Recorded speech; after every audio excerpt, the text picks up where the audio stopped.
In the era of drive-thrus and microwave dinners, Denver provides a pleasant escape from the hustle. Nestled at the foot of the Rocky Mountains, life in the mile-high city has a slower, more deliberate pace. More than serving up quick bites, the culinary leaders here are redefining what it means to serve their community.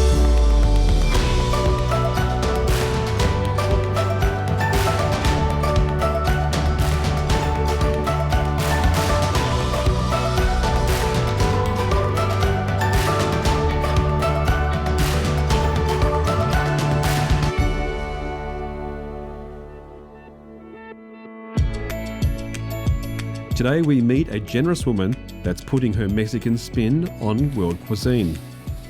I don't know what cuisine that is. That is a real mixture of everything. It's love. At a restaurant in the Arts District, Syrian and Ethiopian refugees prepare some of their homemade recipes. And of course, tortillas. Here in Kamal, we make the tortillas handmade every day. Brad and Tisha explain the history behind Denver's first pay-as-you-can restaurant. This place is so cool. I'm lucky I get to be a part of it. And before we head out, we try some craft beer at a tap room operated by an archaeologist. Dana Rodriguez has opened a truly eye-catching restaurant in Denver's coolest new suburb. From the innovative decor to the globally inspired menu, locals can't get enough of Super Mega Bien. But perhaps what is most intriguing is Dana's mission to serve. You're living the high life now and you're glamorous and you're doing some amazing things here. But your life started off very simple, didn't it? My life is still pretty simple. I love cooking, I love what I do because it's my way to actually give something back to the community that you don't have time or the money or the resources to do a lot of things for other people. But if you have a restaurant, you can do that. Meeting Dana is an experience in hospitality. There is so much love in her food and also her whole story. I came from Mexico, grew up in a farm. Yeah. No electricity, no water. Wow. You have to go to the river and you boil your water. It made me appreciate every single thing in life. I love it. Like going to the store to buy a bag of tortillas for $3. I'm like, damn, I used to do all the work and they don't pay me $2. So that's the beauty of that, appreciating everything and respect everything. Social justice is important to you, isn't it? Coming from your roots. Yep. Why? And what do you do? What do you do in the community? In the community, we do so many events. We do like 36 a year. Colorado, all the chefs, they are very helpful to create a lot of benefit events that help and support our communities, There seems to be a theme in Denver. I've never seen so much. It's almost the core of culture here is you got to help others, isn't it? Yep. So one thing that we all agree in the industry, we are a family. We spend more time in the restaurant than your own house. So this has become your new family. And all the chefs, we gather together to see what the community needs. Okay. We all very involved, it can be a benefit for the Volunteers of America. It can be Welcome to for Women, Kidney Foundation. But also, if there is a need, like in this restaurant, this server was driving to work and he was in a car accident, we all make a big dinner, we all donate our food, we collect all the money and it's going to these families. I love that. So we help to each other, not just to the communities, to ourselves, to our families, like you start from your own home. Denver is redefining the service industry. Chefs like Dana are changing lives by serving food. You know what, I don't know what cuisine that is. That is a real mixture of everything. It's love. And that's exactly what I love about this. I was not expecting such a diverse menu. Ceviche, chicken wings, spring rolls, each dish perfectly prepared. Let's have a look at this ceviche here. Oh wow, look at that. That looks absolutely stunning. Thank you. Oh, how long did it take to cure that in the 2 hours. All the fish is no more than 2 hours. The ceviche is a traditional dish we do in Mexico. You cook the fish with lime juice, fresh lime. Oh, that is just absolutely refreshing, zesty, citrusy. Yep. Love at first sight. The ceviche really is quite special. The produce is really fresh, which kind of surprises me that we're in the middle of Denver, in the middle of the country. But yet that shrimp is really fresh. Okay, let's try some of the Spanish rice here. Look at that. absolutely beautiful. Perfect. That's one of the dishes that people love the most because it's very easy to share and very comfortable flavors. It is the cazuela. We call it a Spanish rice. It's almost like it's a skillet that the rice gets really crusty and crispy on the outside and the bottom with manchego cheese, goat cheese, roasted vegetables, spicy rice, and the chicken that we grill to order. Really cheesy. Yeah. The goat cheese. Goat cheese and manchego cheese. Just stunning. In Denver, it gets really cold. That will warm you up. Yeah, and that is stay hot for a while you're talking and eating the chicken and other stuff. The Spanish rice is just gorgeous and it just melts in your mouth. Okay, this one here is your favorite, right? Yes. What's this one called? It is moqueca de camarón. It's from Brazil. Okay. We name it on the menu simple so people understand. It's a coconut curry shrimp soup. It can be halibut, whatever white fish you can find, and we use shrimp here. Look at that. I know, that's one of my favorites. Yum. Let's try this. Oh, Dana, that's so good. Hang on. Something's happening. That is really quite zesty. And Now you need water. wow. Spice is coming. The spice is coming. It's an after effect though. It is. World cuisine with a mission. Super Mega B&L is making Denver a better place.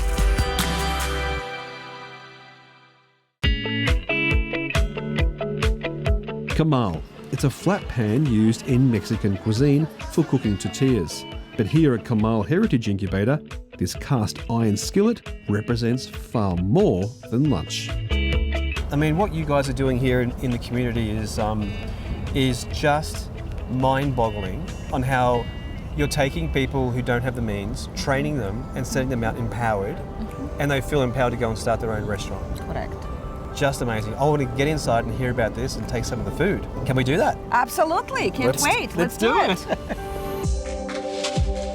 The first thing you notice when entering Kamal is the smell. Ancient recipes steeped in culture, contrasting with modern new decor. But perhaps most apparent is the energy in this place. Just looking around at all the faces, everyone seems to be happy here. Everybody's happy here. I like it here. I love it. It's great. Yeah. I mean, just looking around, the girls all look so happy. Yes. So something's going on here. What's going on? What do you guys do?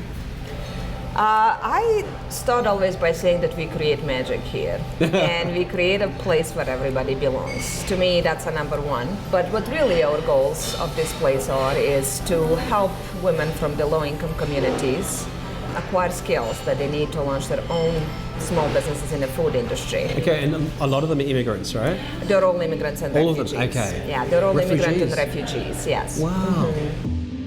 An entire kitchen run by women forced to flee their home. For these cooks, their recipes are the result of rebirth and a brand new start.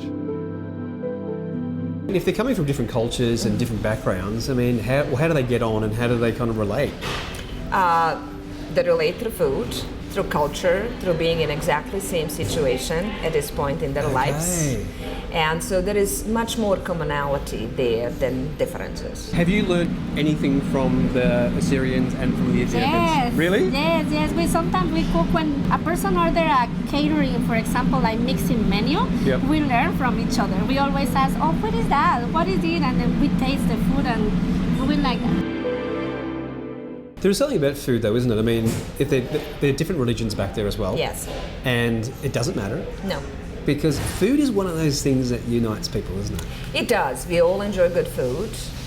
We all have families that we love and traditions that we respect. Yeah. And so And people get that. People get that, and that really and truly connects them. And it's been amazing. You know, when we first started, it was mostly just Latina cohort. Yeah. And then later on, we added refugees from Syria and Iraq, and then as of recently, also Ethiopia. I grew up in Ethiopia. I'm from East Africa. I love cook. That's why I need for open my own restaurant. I eat Mexican food for here. Before I not eat for outside. I don't have. I don't like for my. I like my country food. I cook. I eat. I'm coming here and I eat for Mexican food. I like it. Taco, taco, tortilla. I'm going to go back and in the kitchen and learn how this is all made. In fact, can I have a go at cooking myself? I think that would be fantastic. That's the best way to experience what's going on in the kitchen. Okay, wait right there. I'm going to whip something up for you. What are we going to cook today for Savitsa? We are going to cook papas with espinacas. All right. Papas with spinach. All right, let's do it. Okay, so for cook the tostada, because we're going to make a tostada, Okay. you need potatoes. So Yes. you need to broil some potatoes until they open. So here are your potatoes. Okay, beautiful. Turning on. You want me to This do one. this? Yeah. How do I do that? Like that. Oh, that's so simple. See. So then you put a cooked potatoes. You are going to need a spinach, Yep. onion, little bit of oregano, Yep. cumin, And oregano. salt. That's it. 6 ingredients, that's it. But this recipe is not for the faint-hearted. Decades of experience and perfect execution are the keys for this portal into a Mexican kitchen. Alrighty, here's one I just whipped up. Oh, What do you- wow. This looks almost as good as Sylvia's. Well, do you know what? She did a little bit, but I mean, Did she? I had a big play on this. Okay. This is great. And it was really great getting back there and actually experiencing the kitchen. She's a wonderful lady. She is. They all are. and she's- So proud of all of them. She's kind of running the kitchen, right? She's actually already launched her own business as well. Wow. Yes, and we are currently working with her on securing her a food truck because that is really her goal. I love this. Okay, try my cooking and see what you think. Okay. So you and- made us some tostadas today Yes. with potatoes and spinach. Yes. She really did teach you well, I gotta say. Thank you. I feel really proud. And it wouldn't be true Mexican, Syrian, and Ethiopian hospitality without, that's right, more food. So what have we got here? This is a traditional Ethiopian plate And this on is top of this injera. is new for you guys. It is. We started with the cohort about 3 months ago, but first they have to go through a series of certificates before they actually start cooking for the customers. Really? And so we started that offering recently to our Right. customers, and it's been very popular. try I think this. lentil is probably my favorite, Wow. right? Wow. That's got Right. a real punch to Rich, good taste. Ethiopians certainly know how to put some hot spice in there. Wow, and I really love this, the bread. Injera. Yeah, I call it the sponge cake. It's fermented bread in a sense. It Yeah. takes them about 4 days to make that. Yep. The whole process takes about 4 days, and they make it from scratch, which is kind of becoming a lost art.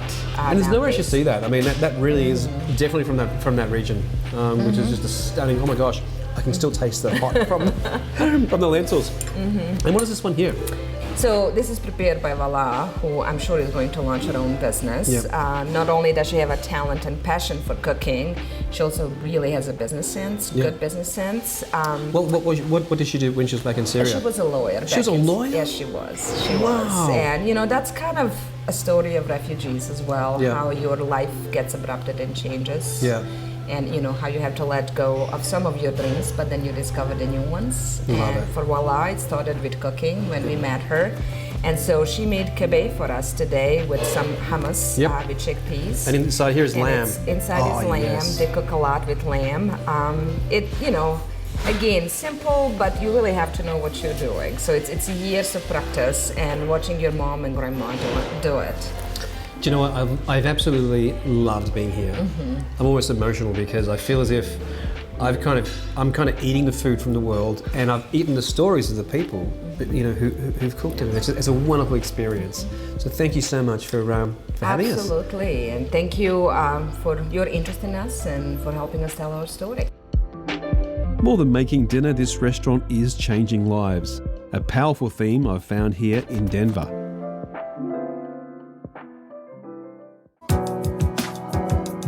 We're catching up with a cafe called Same, and they're all about feeding the community. People who visit there only pay what they can afford. So if that's like $2, that's what they pay. So I'm interested to taste the food and then be able to pay for it. So it's going to be fun. Thank you so much for inviting me to your little palace here of goodness. And it really is a palace of goodness in so many ways. One is because you're doing good, but also the food is all about being healthy as well, right? And delicious, thanks to her. Well, Local, organic, sustainable. Yeah. Yeah. Okay, well, let me decide whether it's delicious or not. We were started almost 13 years ago by a couple named Brad and Libby Berkey. and they had been working in soup kitchens and food pantries and realized there were two significant issues at the time. One is there weren't healthy options, and so they wanted to have a place that was focused on healthy food. And the other is that there's a perceived lack of dignity in a soup kitchen, and so the only folks who go there are the people experiencing extreme homelessness or extreme poverty, and they wanted a place that would feel dignified for everyone. Well, I mean, this is every hipster cafe. I know, This isn't is it cool. great? And so they created this thing, and everyone thought they were crazy. They thought this would last for maybe 6 months and then it would close down, but that's been almost 13 years ago, and we've inspired over 60 other restaurants to try a pay what you can model. Wow, it's so cool. Yeah, isn't that amazing? This place is so cool. I'm lucky I get to be a part of it. I really find that hardship can create good character. I mean, that is so true of Brad, who was homeless, who is now running the cafe. My background is in nonprofits, and I was fired for being gay, and I actually came to Same Café as a guest about 7 years ago whenever I was homeless. I had my version of homelessness. Yeah, I was couch surfing, and I lost access to healthy food, so I came here as a guest and was able, because I knew they weren't going to ask me a bunch of questions, and I knew I could get access to healthy food here. Great. So I had this incredible full circle moment about 7 years later when I got to take over the organization that had helped me at one point. Isn't that amazing? It's amazing. Serving everyone no matter what. It's a transformative power found in the DNA of this cafe. Tisha, when people come in, what do they pay when they eat here? They can pay whatever they have. It's we run on donations of time, money, or produce. Is that right? Yep. And we have no suggested donation or prices anywhere in the store. Okay. All we have is a transparent budget. So it's just the real numbers. $2 is how much it costs us for the food on every plate. $5 is our average donation, and $12 is how much it costs us when you add in staffing and overhead and all that. So then people can decide how much they want to give based on how much it costs us. I want to give double. Well, there you go, because you can afford it, and that's great. So we have some folks that come in and give us $2 a day or volunteer for their meal, and then we have others that come in and give us $5,000 for their meal because they can afford it. Oh my gosh! Yeah, and that is great. It's the whole community, everyone together, that makes this place run, and we need donations of time and money and produce. Love what's going on here with this community. I feel like a better person just being here. Well, should we try the food? Yes. Let's have a look what you prepared earlier. You know what? This is the thing about this restaurant that makes it special. This is not a soup kitchen where it's just kind of slop. This is good food that you would pay top dollar for, and it is just sensational. All right, let's try the kale first and we'll work our way into it, huh? Look at that. It's fresh. Yeah. Wow. All of our food is fresh. Wow. Most of it came in yesterday, and now it's on the menu. Oh my gosh, the taste and the freshness of this food is just so stunning. All right, one piece of resistance is the cookie. Now this has a story, this cookie, right? Yeah, this cookie was from the founder's family recipe. It's a shortbread sugar cookie with lemon icing, and it was built into my contract when I started that I can never give that recipe away to anybody. For real? So, yeah. Wow. But it's I kind can of our see signature why. cookie, and folks Can I love have the it. recipe for that? Nope. But you can give me a lot of money, and I won't give you the recipe. Okay. Well, that comes to my point. It's my turn to pay. So I'm looking forward to seeing how much I can give for this. You guys have been amazing. Thanks for showing me around, and I feel a little bit cheerier than I did when I first came. That's fantastic. Thanks, Brad. Thank you. Thank you for stopping in. Denver has me feeling inspired, but now it's time for a drink.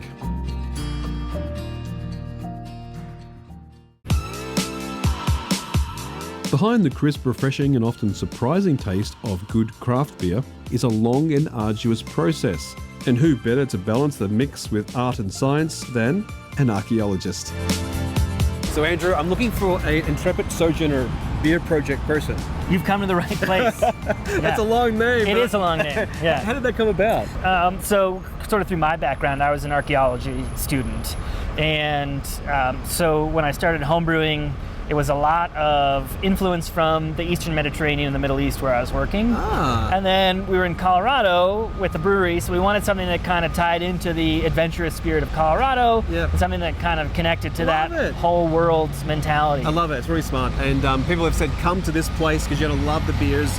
You've got everything on tap here, from kind of like more vanilla, if you like, to crazy stuff. Yeah, so we focus on sort of internationally inspired culinary beers. Okay. So a lot of our beers start from the culinary side. So we're looking at recipes. All right, I want to find out how this all happens. Should we get inside and... Yeah, let's go inside. I'll show you where the magic happens.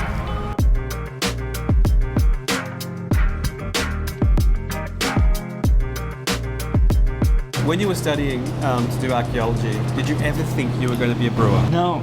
I mean, it wasn't something that like I got into historically as an archaeologist. Yep. It wasn't really even something I like partook in until beyond the legal age. Are you glad you did this? Yeah, it's been a ton of fun. Fun.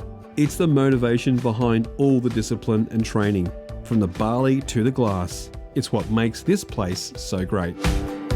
Obviously, we've got so many different shades and shapes and varieties here. Yeah, so we've got 6 beers in front of us. The chamomile Hefeweight is kind of starting on the lighter end. Let's do it. Let's have a look at it. Yeah. Okay, so what do you do here? So you can kind of swirl it, and that'll release some of the flavor compounds. If you're tasting it kind of sort of critically, you can initially you do like a long sniff, because there's certain compounds that will bind to the receptors in your nose. This is the chamomile. This is going to put me to sleep. Yeah, so it's a little kind of a soporific beer, but yeah, so it's chamomile, it's coriander, and orange peel. Well, cheers. Yeah, cheers. Ooh, so real light. Very light. I mean, obviously, there's not amazing, sort of strong flavor profile here, but you can taste the chamomile. Yeah. Even if it's so slightly. So, I mean, that'd be a great, very light beer to have with some fish or something, I guess. Yeah, absolutely. It's hard to believe that less than 10 years ago there were only a handful of craft breweries in Denver. Now the city boasts some of the most creative and award-winning blends in the country. The microbrewers per capita in Denver is greater than so many other places. Yeah. Why is it taken off here? Well, I think to a large extent, it has been, the laws in Colorado have been very friendly to breweries. So we function with 2 licenses. A manufacturing license, which we're standing in the manufacturing area now, and then we have a wholesale license, which allows us to have the tap room. Okay. And so a lot of states don't have those 2 sectors. Well, I mean, it's a bit like a winery. It operates kind of like that, right? Yeah, a little bit like a winery tasting room. Yeah. So let's wake us up a little bit, because we're getting into the dark beers now. Yeah. And this is kind of where things can either get messy or can get really good. Yeah, so darker, maltier beers are some of my favorite beers. Okay. I like to sort of sip on a beer as opposed to having 5 or 6 of them. Okay. I want one that I can like sit and read a book with, or smoke a cigar with, or something. So this is a great beer for that. Almost like a wine. Yeah, almost like a wine. Yeah. So the quad is going to be almost 13%.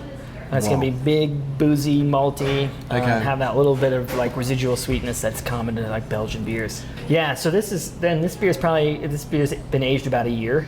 And so, some of the hop character will drop out. You keep it here for that? Yeah.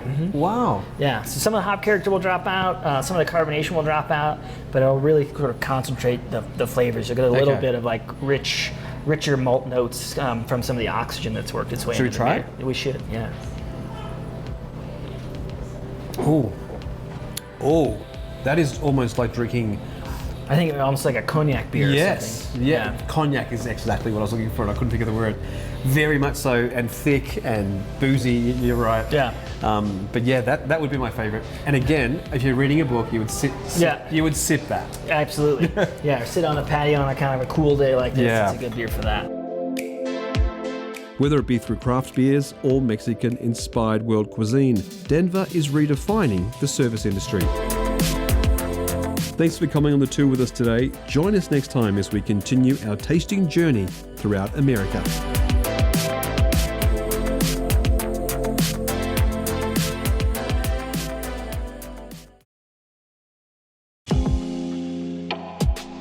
The United States is experiencing somewhat of a food revolution. People are leaving processed food behind in search for a more healthy lifestyle. And perhaps there's no better example of this than the farm to fork movement. And none are doing it better than in California's capital, right here in Sacramento, California.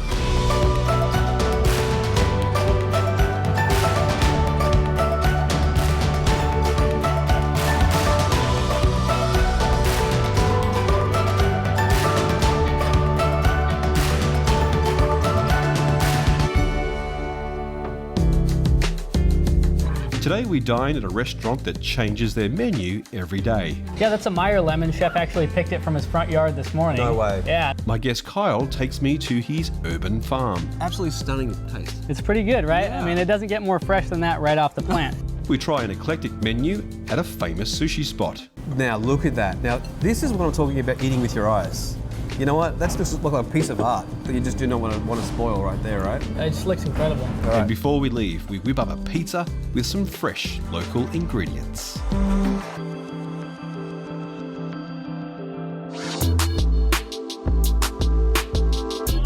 Our journey begins at B&L. It's a restaurant famous for their fresh seasonal menu. This is how my days just started. I've walked past a smoker, which obviously they're smoking some amazing food in there. Yeah, Chef Bobby Mulvaney always has something awesome going on there, always smoking some meat out here, and I'm really looking forward to our meal here. From the decor to the menu, it's clear that Chef Bobby pours his whole heart into this restaurant. When I came back from Europe and I worked for Leslie Revson, she said to me, what my food says it is, it tastes of. And so whenever I make dishes, when we create our menu, what we want to do is highlight the ingredients that we're putting on the plates, be it beets, be it a piece of steak or a pork chop or bacon, right, which we're famous for. But that's what we're doing.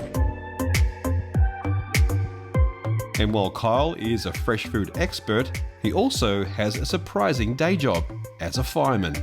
Now you're a food guy and a fireman. Yes. So you're taking the day off from fighting fires and helping the community, and you're going to eat some food with me, right? Yeah, I just got off this morning and already we're back at another firehouse. Oh, serious? This is a Yeah, firehouse? this is an old historic firehouse here in downtown Sacramento that they've converted into one of the most amazing farm-to-fork restaurants here. 1893 became a firehouse, and this was during the 60s. One of the busiest firehouses in America. People were coming from all around because of all the Victorian wood-framed houses that were here. 1983 it closed. It was empty when we came in. We did catering for 2 years and then opened. Catching up with Kyle today. Kyle is kind of like known in the area for his passion for farm-to-table produce.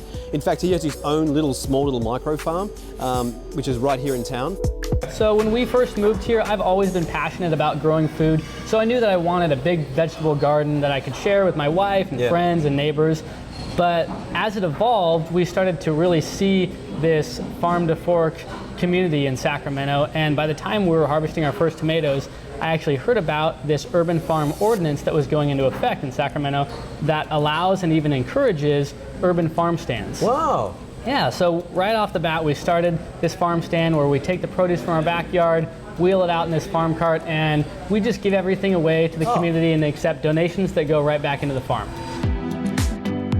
Fresh food really makes a difference you can really taste. And you can really just see how fresh everything is. This is not produce that was shipped across the country. It wasn't harvested months ago and kept in storage. These beets, these greens, the pomegranates, all of them were freshly harvested right here in the Sacramento area. I love winter because you get to eat pomegranates. It's one of the best parts of winter. Oh my gosh. Ray Young has some winter squashes. We've roasted those and put them inside ravioli. A little bit of arugula from Full Belly Farms and some candied walnuts from our friends the Silvas. And then a salad with Alden's greens with shaved beets and pomegranate and a little shaved tom, a little shaved cheese from Point Reyes on top. And I love how it's got the nuts and the greens in there as well. Yeah, it looks like we've got some kale in there and some walnuts. Pretty much all of these things grow right here in the Sacramento Valley. And there's some lemon in there?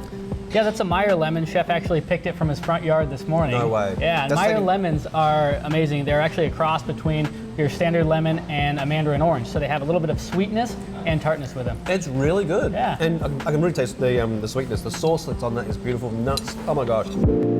It's California in the winter, right? What does that look like? Out here, we're very much an outdoor place, right? And what you'll taste in here are the greens that he's having here, the pomegranates that we picked from the neighbor down the block, right? And the earthiness and the real piece of Sacramento. These ingredients really make for a unique Sacramento dish. It's a flavor and experience you can only get here. Then of course we have over here the pomegranates. This is my favorite around this time of year. And then beets. Oh yeah. And again, you can taste the fresh produce. It's just stunning. It's just great. The pasta's obviously made really well, but do you know what it is? It's the beets, and it's the wonderful pomegranates that just explode in your mouth.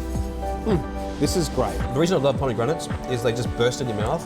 So you might have something like, for instance, for beets, which you've got like a flat line of a taste. Sure. Then bang, pomegranate just explodes in your mouth and just gives you that sensation. Love it. B&L shines as a haven for organic foodies.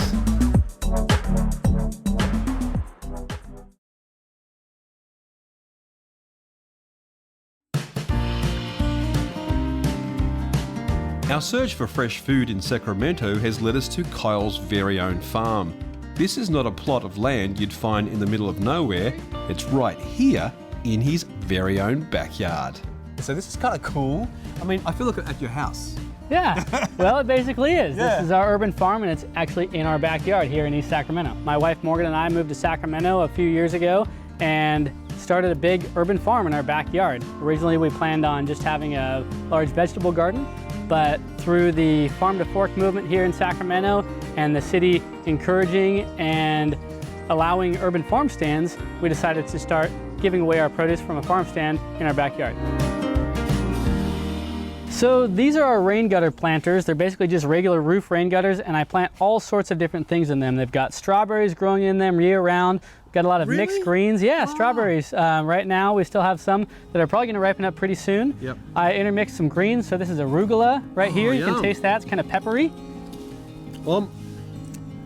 Kyle, that is, oh my gosh.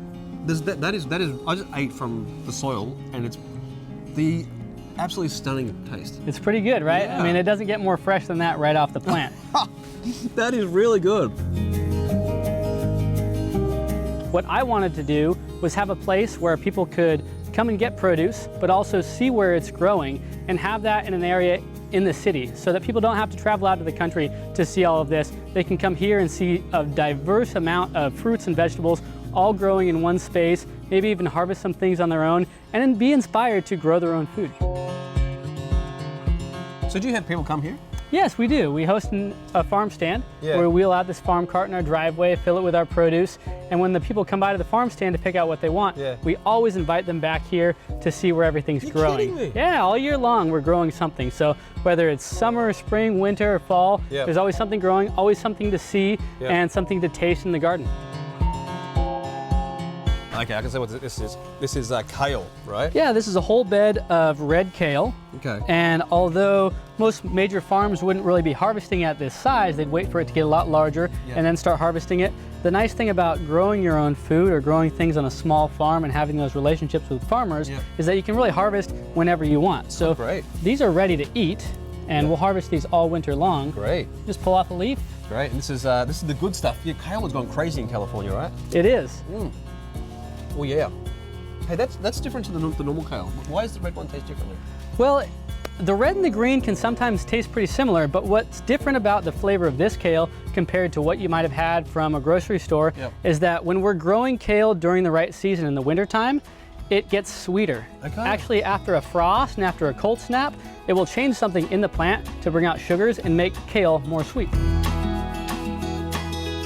A lot of thought must have gone into this farm, and it sure seems like a lot of work to keep it going. Okay, as far as sustainability and organic goes, are you doing the organic thing here, or do you use some pesticides? We don't use any pesticides here. No, none at all. We don't use pesticides or herbicides or any chemical fertilizers. We find it really easy to maintain and sustain everything organically, sustainably. We're not certified organic, but we do it all organically. So how do you do that? Because you kind of plant other plants that kind of stop the insects from other plants, and there's a whole theory behind it. Right. How do you do it? There's a lot of different ways and a lot of techniques to maintain an organic garden or farm. A lot of it is choosing the right plants and doing crop rotation.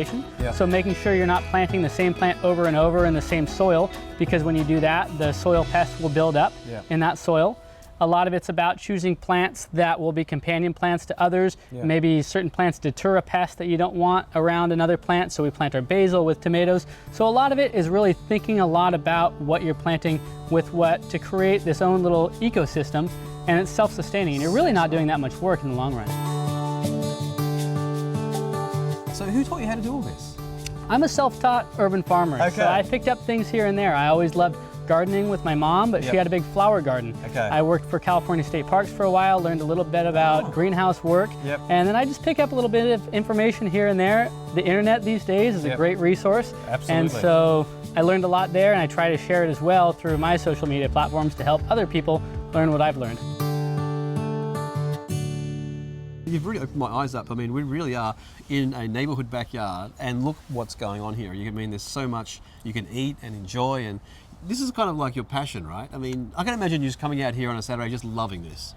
I do really love it. And it's one of those things, like people say, if you love what you do, you never work a day in your life. And when I'm back here, even if I'm doing chores like pulling weeds, I enjoy being back here and working in the soil, so it really doesn't feel like work, even though it might be. Exactly, I love it. Kyle is setting a positive trend with his urban farm, and his results are absolutely delicious.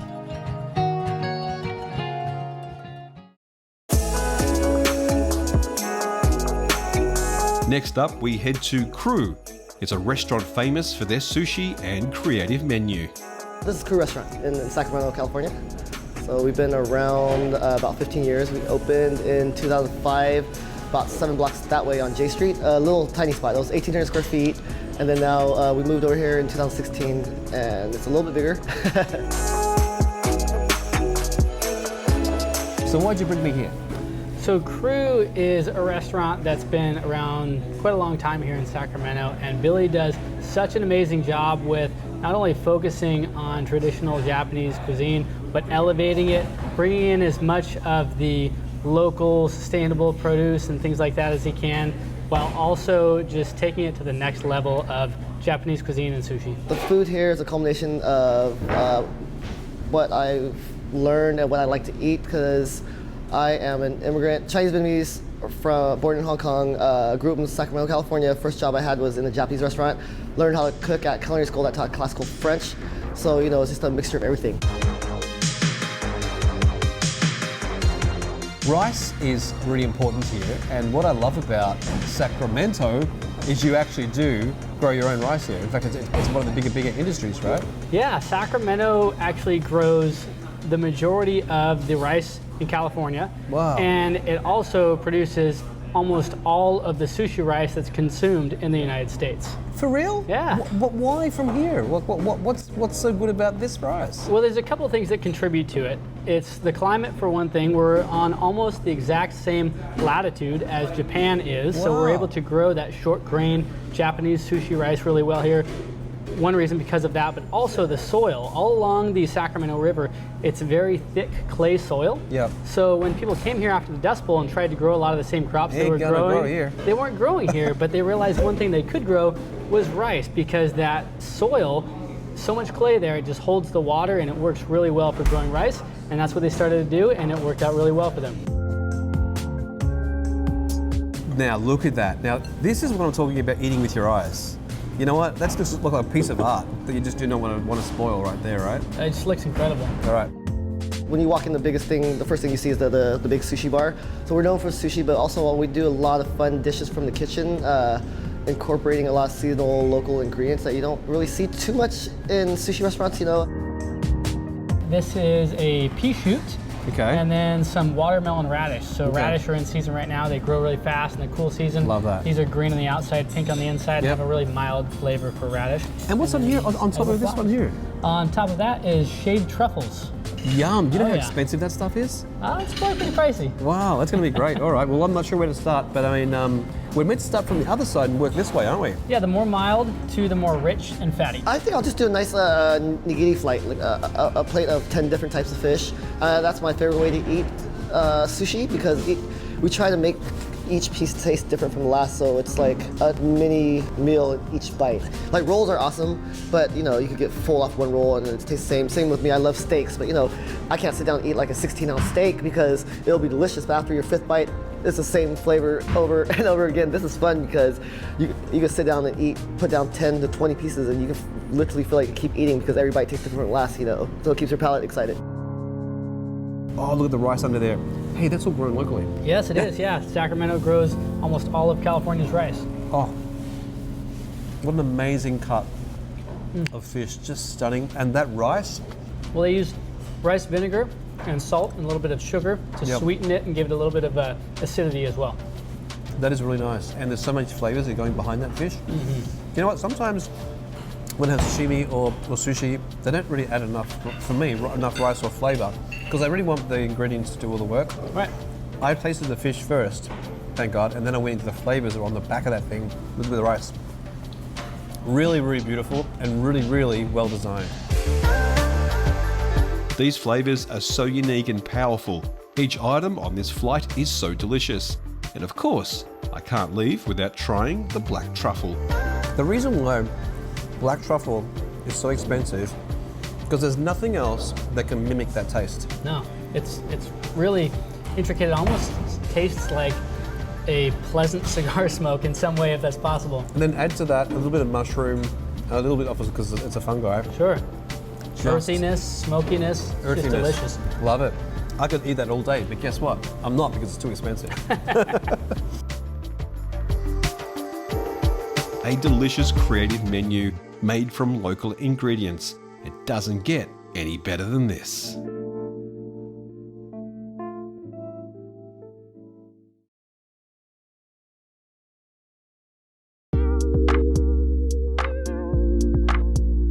Our last stop is a popular pizza joint, and while the place feels modern, the traditions behind the counter go back generations.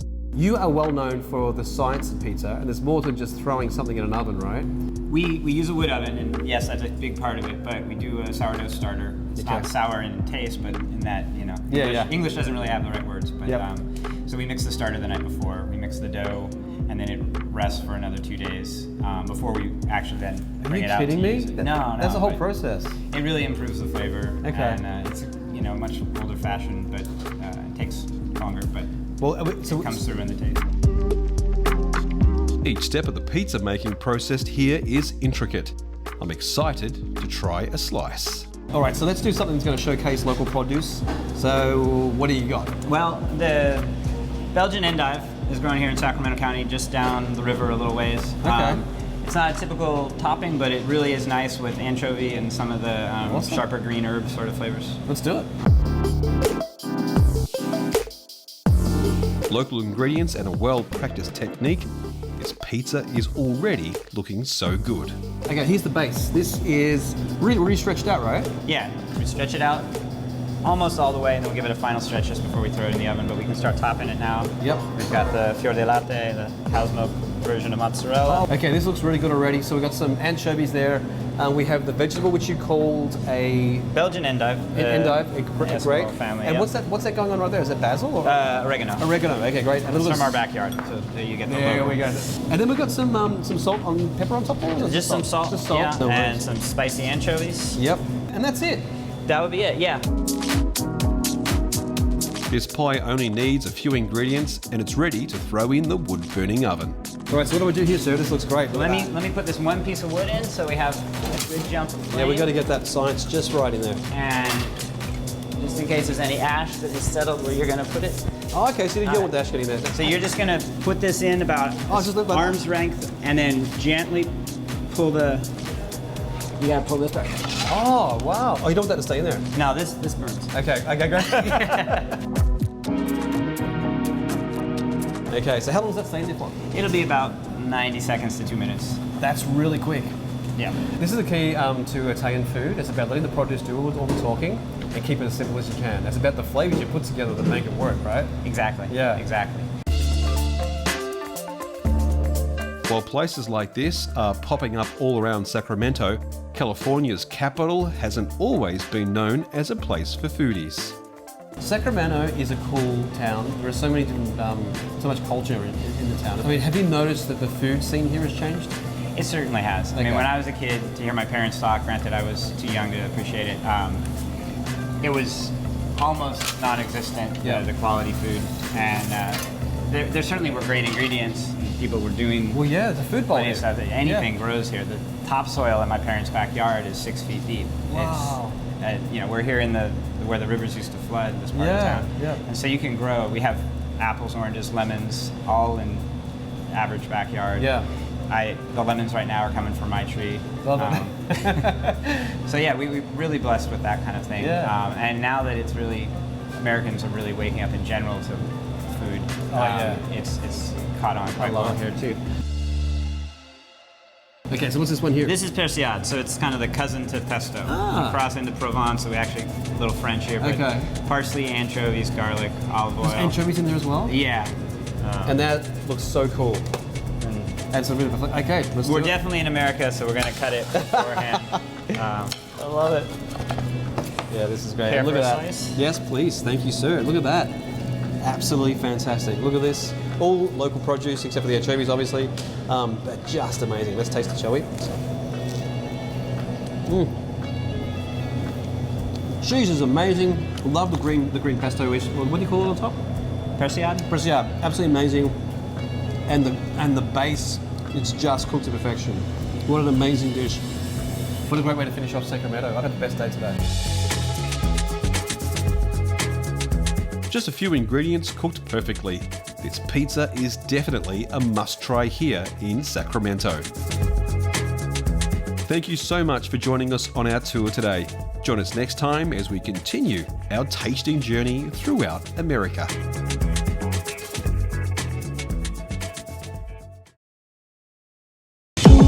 Within a 2-mile radius, this town provides a myriad of gastronomic options. There are over 40 restaurants with globe-spanning cuisines. The scene here has been steadily gaining traction for decades. Attracting culinary enthusiasts from around the US, this has become quite the food tourist destination. With so many great restaurants to choose from, I have my work cut out for me here. Expect all the trimmings that New England has to offer and is a must-stop for any foodie in the know. Welcome to Hartford, Connecticut.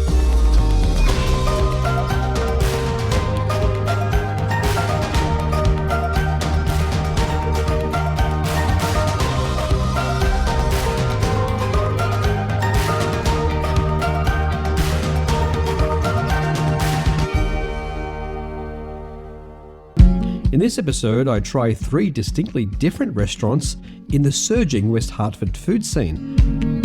A Generation Z offering catering to the millennials of Hartford with extravagant presentations and Instagram-worthy dishes. Then some Mediterranean from Albanian chef Louis Fiore that takes us through the many flavours and dishes of this expansive food region. And with renowned chef Billy Grant, I head to his restaurant Bricko, a Hartford staple for over 25 years. Here I learn the secrets of his most popular dish. But first I head to meet Scott.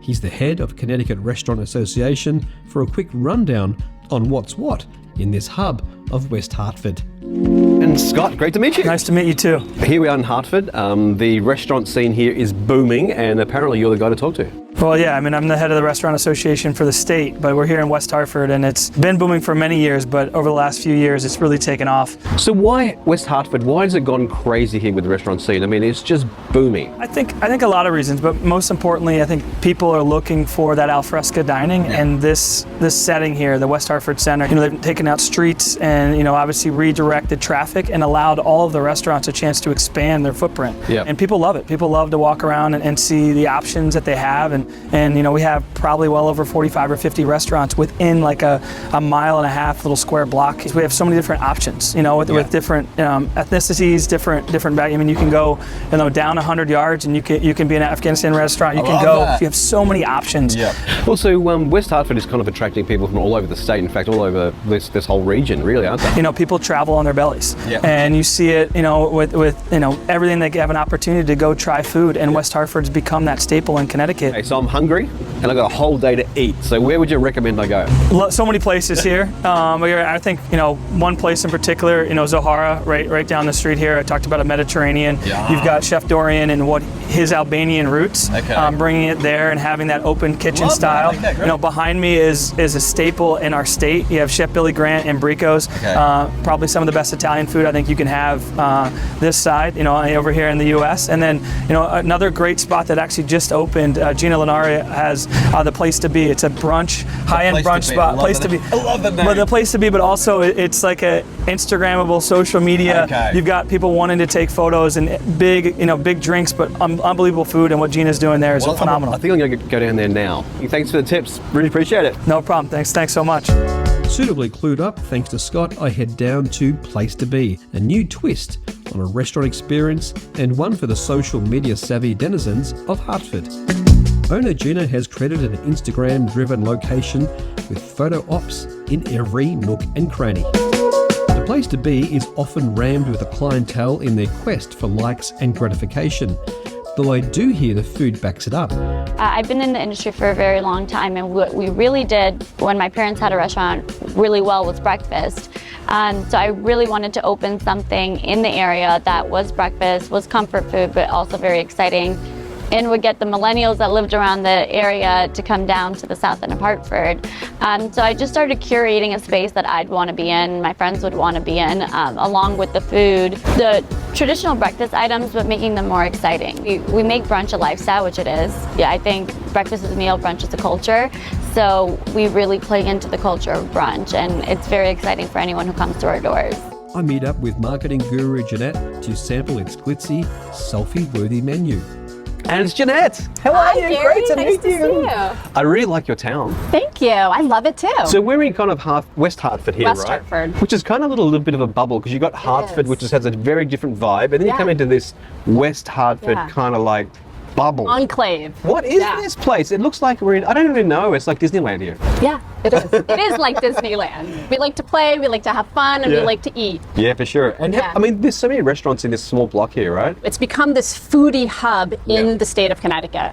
So people travel all over to come here, right? They come from all over. Yeah, we have people who even like LA, you know? All really? over. Yeah, they hear about West Hartford. Wow. You've got like New York, then you've got Boston, and Hartford's kind of in the middle. We're in the middle. We're no longer the drive-through state. Okay. Now you have to get off the exit, you've got to come, you've got to eat. Okay.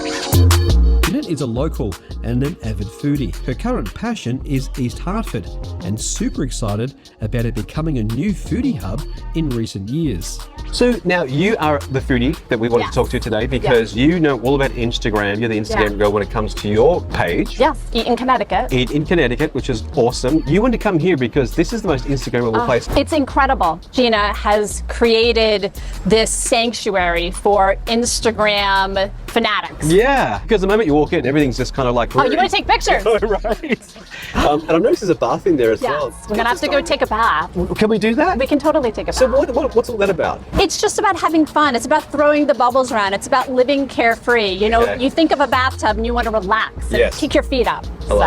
We're very Instagram focused. Every corner of every location is a picture moment, and that's always fun. But it also plays into our brand. We have a lot of fun with our food. I think how we treat our brand is not like a traditional restaurant brand. We treat it like a product brand, and we really have fun with how we build the food, how we present the food.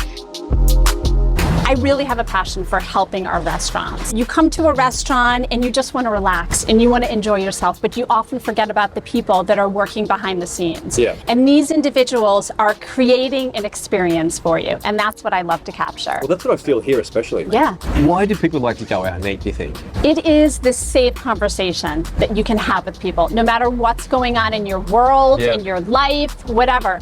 You can still break bread with someone, right? You can have a conversation, you can have a nice drink, and everything feels good. I love you forget about everything else, right? That's so true. I mean, you can go for a romantic dinner, so there's a love kind of involved. You can go out to dinner and have a hard conversation. Absolutely. And you can always say, here, have my French toast. Yeah, absolutely. This would be a great place to have a hard conversation because it's so much fun, right? Yeah, you can't get upset with anyone here because you're like, let's just go take a bath. Exactly.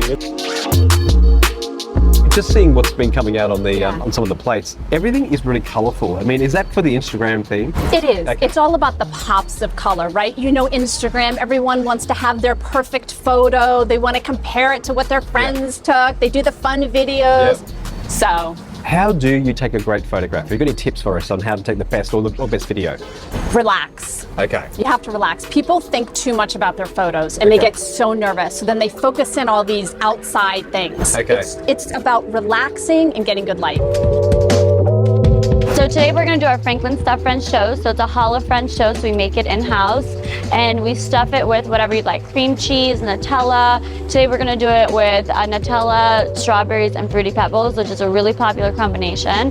And the Fruity Pebbles give it a really nice crunch. One can't help feeling there is an element of all show and no punch here, and I wonder if the food lives up to the visual aesthetic. Oh my gosh. Look at that, that's just visually stunning. So that's chicken waffles. And then we have Franklin French toast. Oh my gosh, that is just incredible. Hashtag drool worthy. Great, well look, it looks great. It does. Shall we give it a try? I want to Yes. try the French toast, which just looks insane. Wow. Drool worthy. Just really sweet. And the toast is fantastic. You know, really great produce as well. Those strawberries are incredibly sweet, just amazing. You can see some there's like some candy pop on here. And Can I try some? Yeah, go ahead. I feel like I there's just no need to, way. like, oh my God. Everything's drooling, just stunning. What do you think? The flavor and the Fruity Pebbles kick it up a notch. Surprisingly, the food tastes great.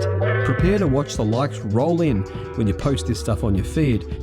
We are an Instagram brand, so we want to make sure that everything we send out is picture perfect, and that's really part of the experience, because we don't want to catfish our customers, right? We don't want them to come in for a certain photo that they saw, and when they get the meal, it doesn't look like the photo. Here we have the booty call. This is the booty call, and it's actually a booty. Oh my! It is. It says, "You up?"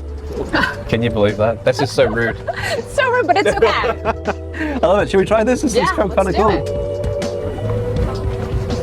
Oh wow, that's so good. cool. This is an amazing place to come and do brunch, right? When we launched our bottomless mimosas, we used to ask our customers, did you want to do a single or did you want to go bottomless? And that became our mantra. And where do you go bottomless? In a tub. So we started playing with the bathtub. We actually had the bathtubs made from a barware company out of London that makes barware for Bacardi. So they're like custom to us, so you can't get them. It's our signature drink. And there's more? Drink my bath water. Drink my bath water. That is incredible. And you're welcome to drink my bath water. Okay. I love the little ducky in there. And then we have some cotton candy on here as well, which is, just amazing. This is incredible. Well, let's finish up here and let's get some shots in the bath, right? Absolutely. Let's go swim around. Let's do it. Time for me and Jeanette to get a rinse in the bath and, of course, our Instagram photo op.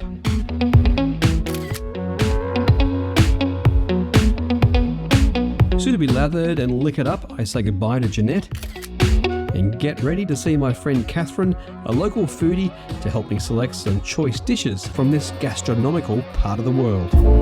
Hey, Catherine! Good to see you! So nice to see you too.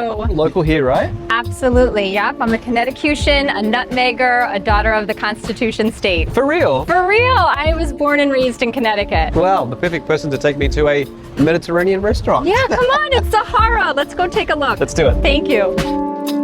From Israel to Italy, Sahara covers the flavours that makes this region so well adored by foodies all over the world.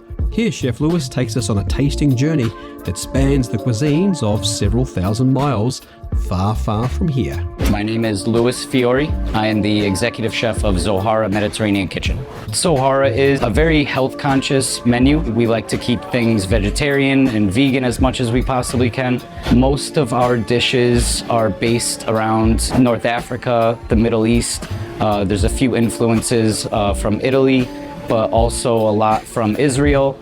So we kind of cover every bit of the Mediterranean basically on our menu. A lot of spices, a ton of different spices. We try to appeal to everybody. This is always a good way to start a good meal with a cocktail. Gary, for people who like juicing as well as drinking, the 24 karat, which we have right here, is the perfect place to start. And you know what? It really is carrot juice. And It really is carrot juice. there's 24 carats that went into that. They use cardamom vodka, lemon juice, honey, and 24 carats. I love it. I know, me too. It's kind of healthy. Yes. Yeah, let's go It with that. checks the box. Absolutely. And this one here is like kind of spicy, right? Yes, the Zaharita. So I would say that's Zahara's take on a margarita with a little bit of a kick. I love that. So there's actually a real pepper in there. There's some heat. There's some heat in there, which There's is some great. heat, yeah. walk in, cocktail in hand. What a great way to start this meal. This is going to be great. All color coordinated, both orange. Very different drinks though. Love this place. This is a real throw away from American fare. We're traveling to the Mediterranean here, right? Yes, very much so. Lots of spices, a little bit of a tapas style. Okay. You can get big plates, small plates, plates to share with friends, or you can just hoard it all for yourself, but you're not going to go home hungry. Having small plates is great because if you share them, you can try different things off the menu, right? Absolutely. Enjoy it, have fun with it, but you're never overstuffed. So true. Your palate can accept each piece. I love that. And this food also, I mean, I love how the food's all about produce. Because in America, we put cheese and bacon on everything, right? Well, sometimes. Yeah, it does, right? Yeah. This is kind of like really pared back and more like village food, right? Yes, yes. And it's all very produce driven. It is, and I think this restaurant does a great job paying homage to that. Well, that means it's kind of organic as well, so that's even healthier, right? Yes, exactly. So it's okay to drink it right now. Totally okay. Cheers. By Catherine's recommendation, Chef Lewis and team prepare several of their star dishes for us. On today's menu, we try some Mediterranean classics, which Catherine tells me are popular with the locals here at Hartford.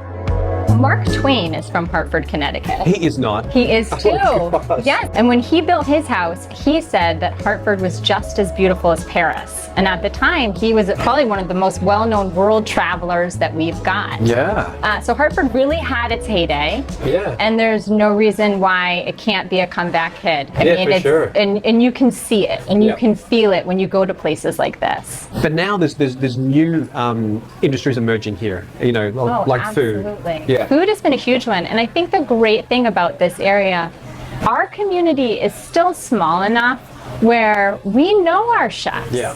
They know us. Yeah. They're working hand in hand, partnerships with all of the local and small businesses, and it's totally normal for people in our community to walk in and to say hi to Lou or to say hi to Dorian and to make eye contact and shake hands and have that kind of relationship that is often missing in like the greater celebrity status. Absolutely. Yeah. Yeah, I love it. It's really, really down to earth here. Yes. Today we'll be making the Iraq shrimp dish, which is a spicy Calabrian chili shrimp dish. So basically we start with caramelizing shallots, garlic, and Calabrian chilies with shrimp. And then we deglaze the pan with an Iraq liqueur. It's simple, spicy, a little bit sweet, very simple but delicious. Sounds superb. The smells from the kitchen have me impatiently waiting for the first dishes to arrive. So this is it. Look at that. Thank you guys. It's amazing. Thank you. So we've got a beetroot on hummus here, which is so cool. Yeah. And they change that seasonally. So whatever's going on with the farms, Sub Veg Farm and other local farms, they incorporate that into their hummus. That for me is a sign of a great chef because he's using only fresh produce from what he can get locally. Yes. And I love that. And it looks like we've got lamb there, right? Lamb ribs. I'm seeing some sesame, some garlic. It looks like we've got some hot shrimp there as well. Yeah, and I believe that they've put in some Calabrian chili. So you're in for a treat. Where do we start? This is going to be great. I would suggest this is going to pair really nicely with your zaharita. Okay, this is kind of hot as well. All right, let's get in and try this one. I'm excited to see you try it. It looks so well cooked. Oh, wow. Really great produce. Can you believe it, right here in Connecticut? We are known for our seafood in New England. Wow. So very fresh. And it's not too spicy, actually. It's got a real kind of tang to it, a real bite to it, but also some Cajun kind of flavors going on there as well. Okay. This is great. Absolutely. Try some lamb. Let's dig into the lamb. Chef Lewis provides everything you'd expect from these well-known dishes, cooked simply but to absolute perfection. What do you think? It's so moist, and it's got an excellent juxtaposition between crunchiness on the outside and the tenderness on the inside. Yeah. You can't go wrong with something like Love this. This is a legit Mediterranean fare. It's so gorgeous. Well, we've got plenty to finish up here and some drinking to do. Thank you so much for Gary. showing me this amazing place. It was a pleasure eating with you. We'll do it again soon. Okay. I say my goodbyes to Catherine and Lewis and head to my final destination here in West Hartford.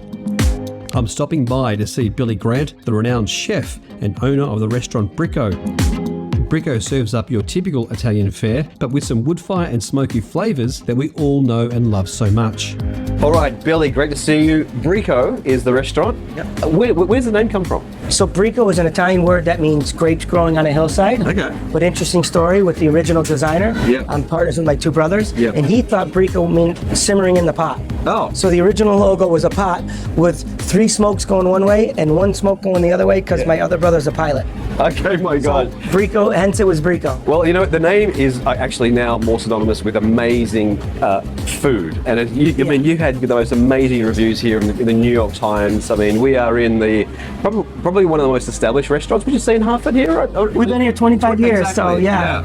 Billy's restaurant has garnished critical acclaim from some of the top foodie publications in the world, including the revered and respected critics of the New York Times. Time to find out why. But you do an amazing salmon dish that I really want to learn how to make because this is what you're renowned for, right? Yeah. What do you call it and what is it? So this is roasted salmon on a cedar plank. Okay. And if I give you a little background story, when we took over the restaurant, it had the 2 brick ovens. Yeah. And I was like, I didn't really want to be a pizza restaurant because pizza really wasn't my thing. Yeah. And I said, what am I going to do with the second oven? You know, I know I can roast fish there, I can roast lasagna, I can roast chicken. And I had read about the chef in New York that was roasting, Larry Forgione is his name. So I called him and I said, are you roasting fish on a piece of wood? And he told you the secret? Yeah, he told me about the wood. So it's untreated cedar shim. Okay. That's what we have here. And that's incredible. So we came here and we tried it, and it was like I made a glaze for the top of it that caramelizes after the fish has been cooking. Yep. And it gets smoky, and the wood catches a little fire. So the food scene here, you probably watched it change, right? Yeah. I mean, you've been here 25 years. Yeah. I mean, what's been going on with the food scene? You know, well, when I first opened here, there wasn't, in this area, there wasn't as many restaurants. Okay. You know, and I was, you know, one of the first chef-owner restaurants. And back then, you know, 25 years ago, it was so much more about creativity and what was exciting, and even making vertical food. And over the years, for me, and I think the industry, it's gotten more comfort. Okay. You know, what people love to eat. And so that's the way we've evolved, more local and seasonal food, American, Italian food, because we're not in Italy and there's a difference. Okay. And we roll with the seasons, but we keep it comfort. Okay, Simple, fresh, delicious is kind of my thing. So where in Italy is your heritage? Heritage goes back to Naples. So you know how to make really good tomato sauce, right? Yeah. So that's one of our other big secrets here, is we make it the old way. You know, I grew up with 2 grandfathers. My great aunt Josie lived with my grandma and grandfather her whole life. Okay. And she did all the cooking. And she was from Naples, and she made the sauce the old way with the pig's feet and the pork shanks and the beef trim and sausage and meatballs and all. Were you involved in that? Did you used to do that when you were a kid? Yeah. So it's in you. It's great. That home cooking. Yeah, I love it. Great. All right. Show us how it's made. Let's do it. Okay. So we start with this is our Norwegian salmon. We just season it lightly. Okay. A little bit of pepper and salt. A little bit of salt and pepper. So do you use 1 plank per Right. That's expensive. Yeah. If somebody orders it rare, we can use it twice. Okay. And so we season it, and then it goes into the hot oven. Okay, great. And, Look at that. and then, you know, it'll start to roast. Okay, so how long does that go in for? So probably about 5 or 6 minutes, depending on the oven temperature. Yeah. So whoever's on this has got to be right on, because if you can burn that real quick, right? Right, and you have to manage the logs. Okay. So you put an extra log on for a little bit of heat. If it's too hot, you have to pull things more to the front. Yeah. If it cools down because it was busy and you didn't get a chance to put a log on, you have to put things closer to the fire. Oh my God, so it's a real art, right? But it's smoking now, and that's great. where the flavor. So now we're ready to glaze it. Okay, let's do it. Okay. Let's have a look at that thing. So this one's kind of been a little well done, right? Which is well, nice. This one is a little bit more because it was a little close to the fire. Okay, great. And I actually like it like that anyway, so that's good. And then we put, so this is a little honey mustard. Smell the wood. You can smell you the can smell the the char wood, of the wood just smells fantastic. I mean, it looks really cool on the wood. Yeah.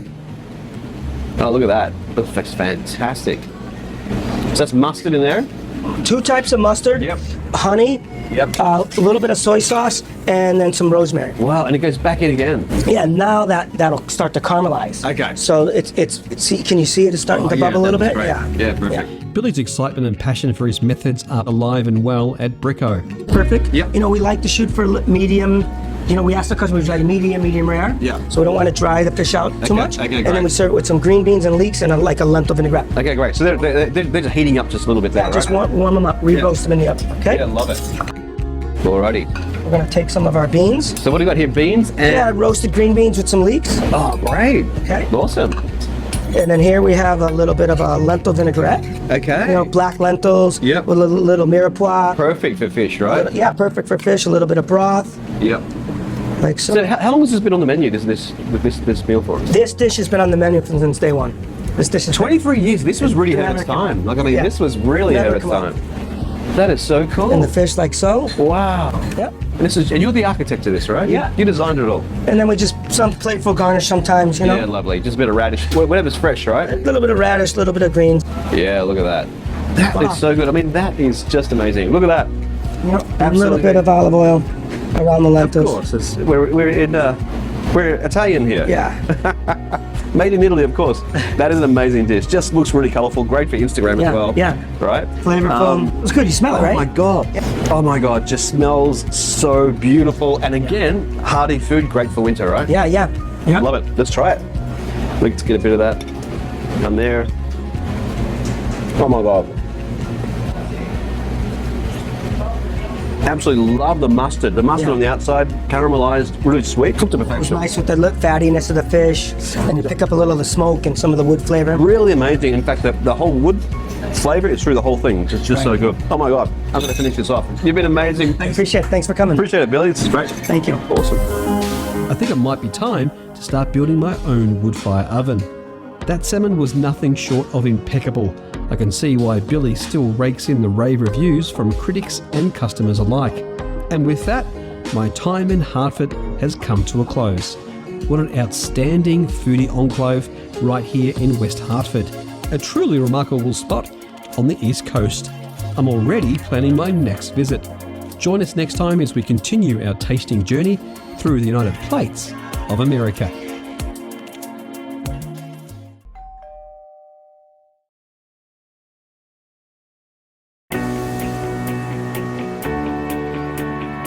Fiercely independent, yet globally inspired. There are few states more proud than Texas. Deep in the heart of this great land, we discover a town with a rich history and unique cuisine. Locals call it Tex-Mex, and where better to try it than where it all started, right here in San Antonio.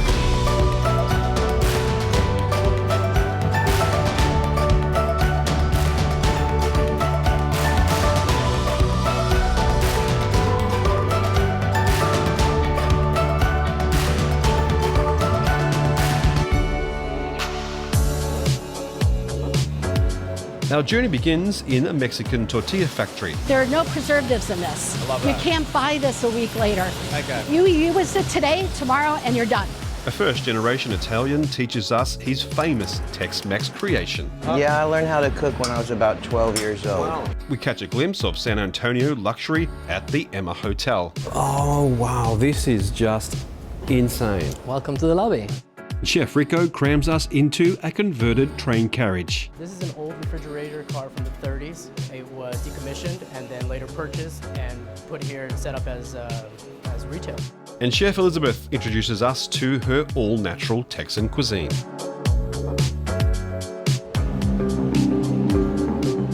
San Antonio is home of Tex-Mex, but discovering these dishes proved a little more difficult than I imagined.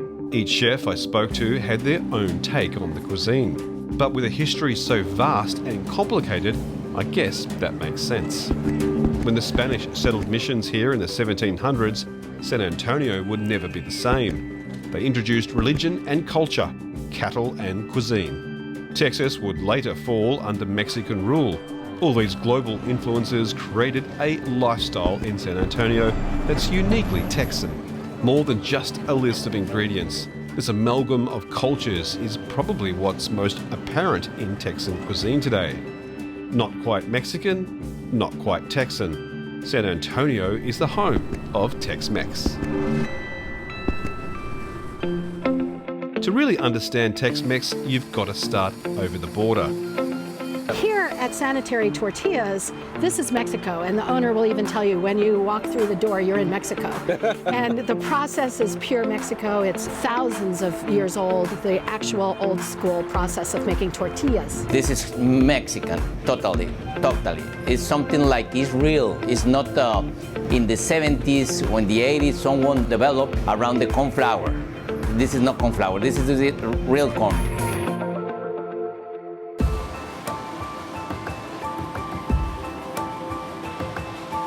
The foundation of most Mexican dishes is the tortilla, and to get it right, it takes quite a long time. So it starts with corn. Now this is dried corn from about a 50-mile radius from here.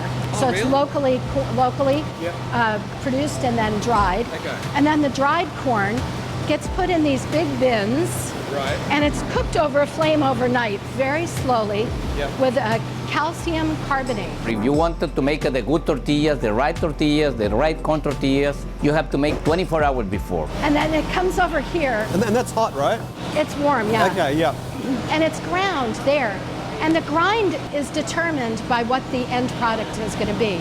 It's a looser grind for corn chips because the oil has to come through the chips. It's a tighter one for tortillas.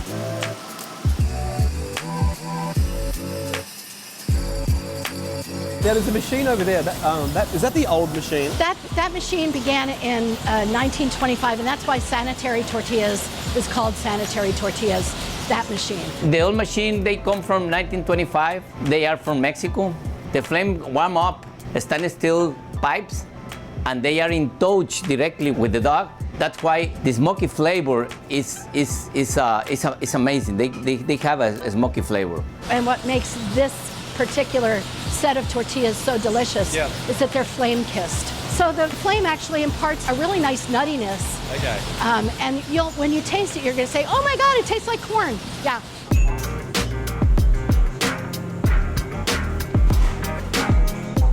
So you have the ones on the new machine.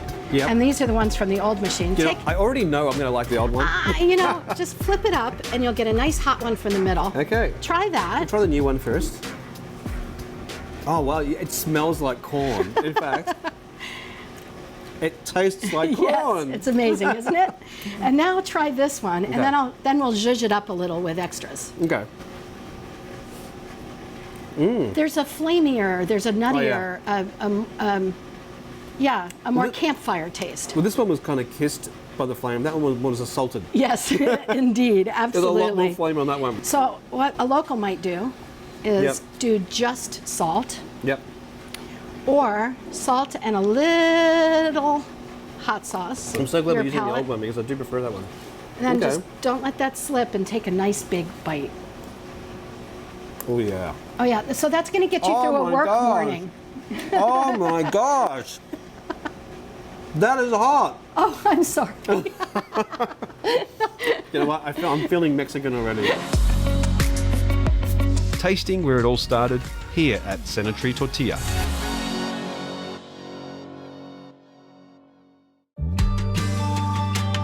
San Antonio is the birthplace of Tex-Mex, and you may be surprised, but nobody does it better than this first-generation Italian. Now, this is the thing about your last name. I mean, you are Italian. Yes. But you're making amazing Mexican food. Correct. How did that happen? My grandfather came over from Italy and settled in Mexico first, in Veracruz. And legend has it he rode horseback all the way up here, met his wife, and then moved to San Antonio. Wow. So that's how all these recipes came here to the United States. So this is Tex-Mex, what we're having here, right? Mm-hmm. What makes it Tex-Mex, that's up for question because I don't know that I've ever seen guacamole cups in Mexico. And there are only two places here in San Antonio that make guacamole cups or bean cups. Okay. One of them is Steve's family's former restaurant, Teca Molino. And then, of course, the Taco Hut, and now Lala's. Steve's family have been cooking for generations. It's this journey from all over the world that makes Lala's better than the rest. So you grew up doing this, right? Yes. So this is your... My dad actually opened the Taco Hut the year I was born. Wow. Yeah, 1958. Wow. So I grew up on this food, and we had a third-generation clientele coming in those doors, and that's what's so special about this place is we're back on the south side of San Antonio, and those people are rediscovering this food. So it's very gratifying and heartwarming. Doing the tortillas coming out of the thing, that was really hard work. Yes. You had to get that right. I think I made some mistakes at the beginning, but we got there, and these are the cups that I made. But I'm going to give you a break and say it's cloudy and it's too humid for good tortillas today. Let's do that, okay? How about that? Okay, I'll take it. To form these cups, it's kind of origami-ish in nature. We're going to do a little pinch 4 times. Okay. So what goes in the cups? We put refried beans with cheddar cheese on top, and our guacamole cups have a little bit of lettuce in the bottom, fresh avocados, and a tomato on top. Tex-Mex, generally, when you think of Tex-Mex, you think of meat. Yeah. Because in Mexico, they're not putting meat in their salsas, and I mean in their sauces. Here, with the Okay. Texas meat. Americans have to have meat. Well, and it was the culture of the cattle drives. Of course, yeah. And that's what made Texas Texas. Yeah, was yeah. the cattle and the goats and the. Well, of course, Tex-Mex is all around the world now. I mean, it's its everywhere. own cuisine, Yeah. which is an amazing mixture. Why is this called Tex-Mex? Why wouldn't this just be called? That's a good question. I don't really know an answer to that. You know, San Antonio is famous for Tex-Mex food, and I think this is the home of Tex-Mex food, honestly, in my opinion. But it's not just Steve. People travel from all over San Antonio looking to have a bite in the city where Tex-Mex was born. Now, my opinion Yep. is to eat this, and if you don't get your nose dirty, you're not eating it right. Okay, let's get some. I pick it up. Let's get dirty. And I'm sure that people would tell me I'm wrong. Oh, yum. That's good. I'm really proud of myself there. You did a good job. What do you think? Nice. How's my nose? It's got that dirty bit. A little messy and a lot of fun. Lala's does Tex-Mex just right.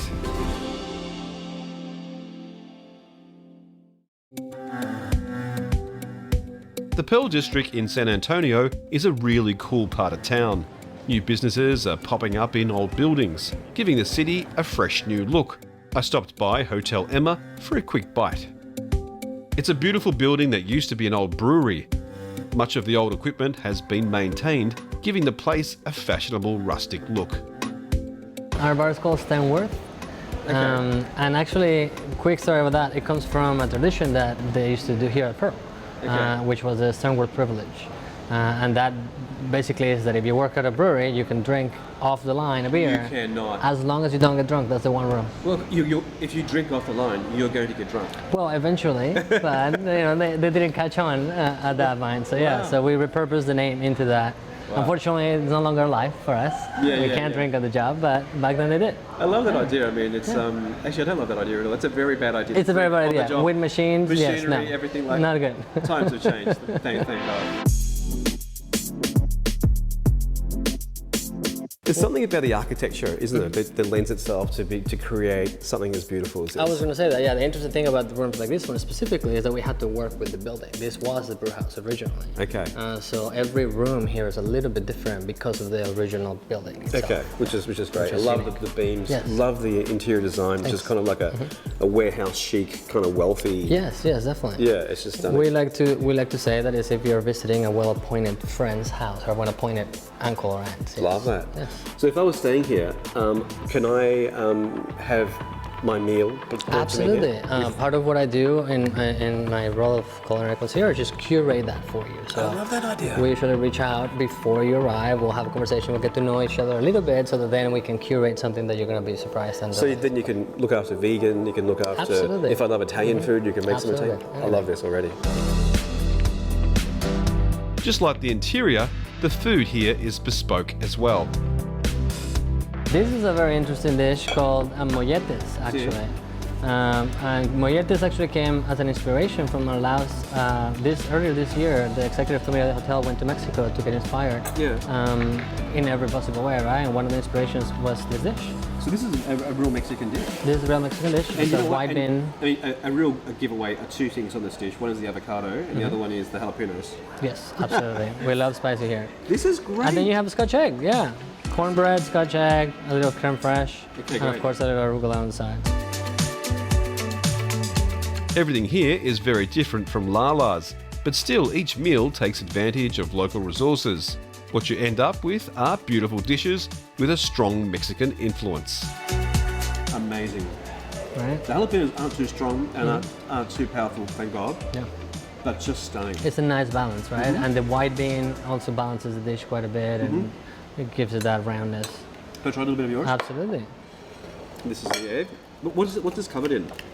So this is a Scotch egg. It's a typical Scotch egg. However, we do our own mix before we fry it. Okay. So it's like it has a little bit of jalapenos. It has a little bit of some of the local spices. Like Chef is really good about sourcing everything locally. Okay. So of course it's going to affect the different dishes different ways. Just amazing. How's that? This is amazing. Hotel Emma has repurposed its old brewery and given it new life. The resurgence is happening all throughout the Pearl District.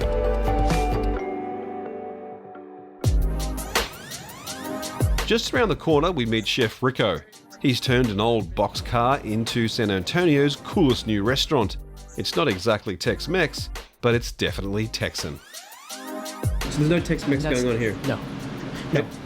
Not really. Not at all. But I mean, there's the abbreviated Tex-Mex, and then there's Texas Mexican, where when there wasn't a border, and it was just the land, what the land offered. And there's the similarities there. But the Tex-Mex that we're familiar with the guacamolito and crazy amounts of yellow cheese, that's the stuff that we're trying to stay away from. Okay, so what 2 dishes am I going to try today? So we're going to try the lobster mollete with cotija cheese on top.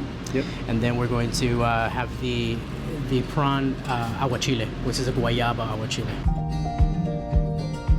I wasn't expecting an elaborate menu in such small quarters, but it seems like Rico's whole philosophy is doing a lot with just a little. So what's the story behind this dish? So with this new menu, we're going with a more contemporary take on Mexican food. Progressive has always been part of what we do here, but we really wanted to draw our inspiration from art with this one, and that has a lot to do with what's going on in the plating as well. Okay. And being more of a spring menu as we're moving into the Texas spring. Wanted to do something a little fresher, so we have this beautiful aguachile made with guayabas, a little bit of vanilla, citrus, a little bit of chili to add that perfect heat to it. Here we have some prawns that have been cooked sous vide, poached in sous vide with a little bit of citrus and butter. Clementines that have been charred up. That extra char adds that level, just this level of bitterness that really enhances. There's something about balances off the sweetness. And then this beautiful ribbon right here is actually pickled daikon radish, and we pickle that with a little bit of white wine vinegar and Sounds lime. great. Lemon balm. Well, let me just try it a little bit together here. So I'm going to do the I'm going to put the shrimp with the orange and a little bit of that sauce. Wow. And so the charge is really adding that extra level. It's a zing. It's singing in my mouth. Yeah. And saying you're welcome. And because it's healthy, there's a singing with a healthy dish that just makes eating just such a pleasure. Exactly. The entire experience here is delightful. Rico's personal touch is found everywhere you look. I love the concept. I mean, this is all happening we've got to say, it's in a train carriage. That's right. And it's very small in here. Yeah, this is an old refrigerator car from the 30s. It was decommissioned and then later purchased and put here and set up as retail. I love this. Yeah. So really, you can only seat 10 people at a time. 12. So 12 people at a time. 12 people. And they're all watching you cook. Just about, yeah. It's a staff of 5. So we're all cooking, we're all serving, we're all cleaning, we're all presenting dishes. There's no menus on the table. It's a story after story and explanation and just really engaging the table course by course.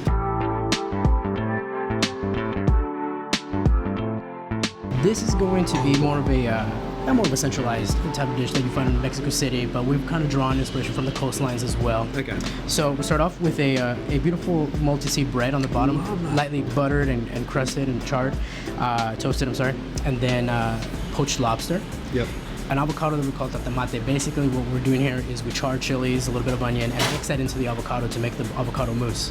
Love that. Right? And then you have your aged cotija cheese on top. Now that is a cheese that is actually inspired by Italian immigrants and their method of making Parmigiano Reggiano. And so this is an aged white cheese. Oh, you can. And it's granular. And, it has a little funk to it. It has a real Parmesan smell to it too. And then finish it off with a little bit of trout roe. I love this. All right, let's give this a try, shall we? Yeah, straight in. There you go.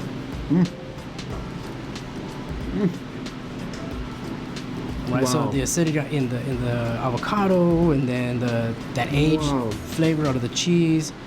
The bread is crunchy on the outside, but it's still a little chewy on the inside. Love the seeds. Yeah, you're love the seeds. Beautiful. To the fresh seeds. Yeah, and sesame seeds, chia seeds. This is very ancient Mexico. Pumpkin seeds. That's very ancient Mexico. Love this.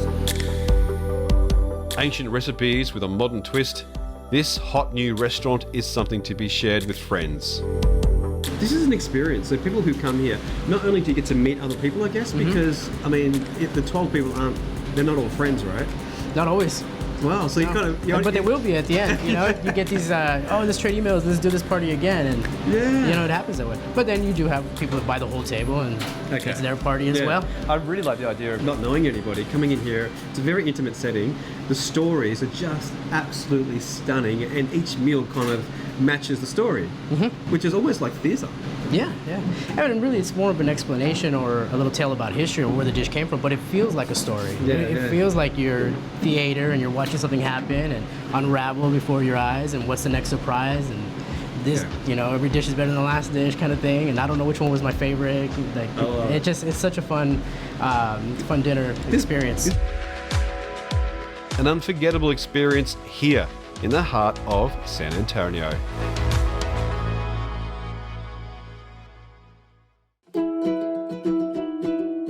At Farm Table, Chef Elizabeth has created a delicious, healthy food haven.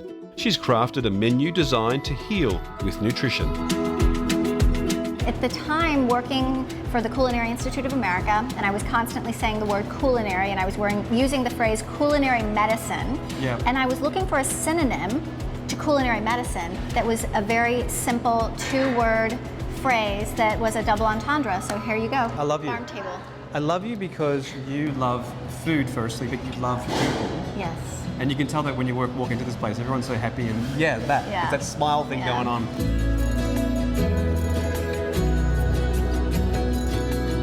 Well, I've been trying to heal people with food for 5 years, and about 2 years ago, I joined the city in an effort to try to get a City of Gastronomy designation under UNESCO, and it fits really well with everything that I do here at Farm Table, because we're about healing our community, and that's the planet and people. Basically, everything here is vegan and vegetarian, but you do have meat options for those who want. We do. So I like to say 97% of the menu is going to be plant-based. Yep. And then we have beef, chicken, and pork that people can add to anything on the menu, because we're in San Antonio, Texas, and people like their meat. You're in Texas, which is just, you know, that is, everyone loves their meat here. Well, I mean, our city was built on the cattle drives. It was, yes. It was. That's how San Antonio came to be. Farm Table remains a deeply Texan restaurant, all while approaching food from an organic perspective. You're kind of honouring Mexican food and bringing it into the 21st century, right? Well, I would say I'm honouring it and I'm interpreting it with local ingredients. Mexican food is so profound, it will always inspire me, but we're not in Mexico, we're in San Antonio. So I take the inspiration from Mexico and Mexican cuisine, and I use that as a lens for everything that we do here at Farm Table.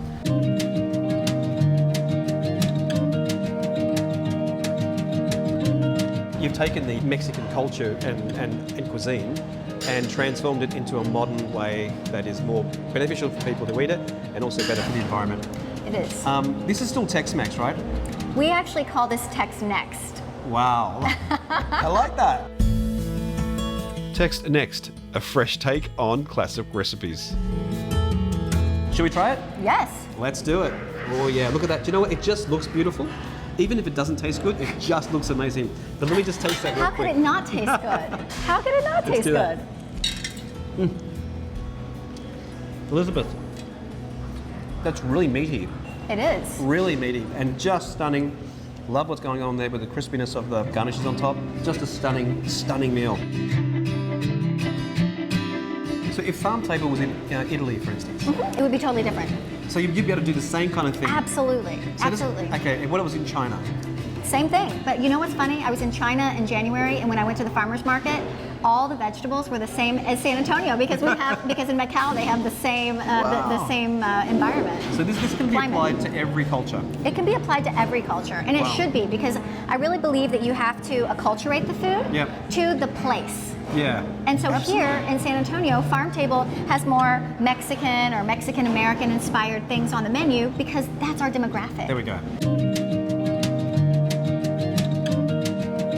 So we have our black bean puree, we have our beet noodles, we have our squash, escabeche, now we have the carrot ribbons, and we are going to finish this off with a little bit of avocado, purple daikon radishes, and then this is that fabulous salsa that I love so much, which is the coconut cilantro chutney.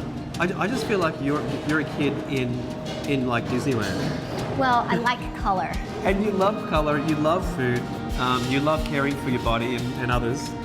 I mean, this is just a great experience for me. I feel inspired to take more care of myself. Well, if you want to keep making all these fabulous TV shows, you might have to do that. Exactly, right? Right?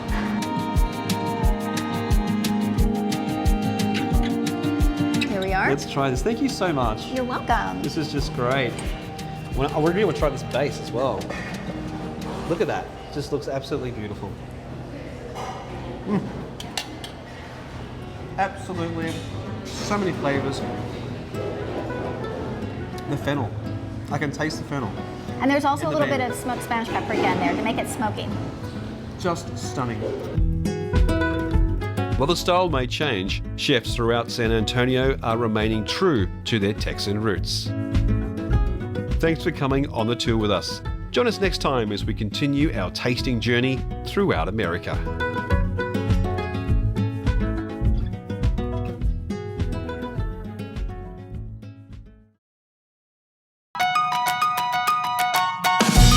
Rhode Island.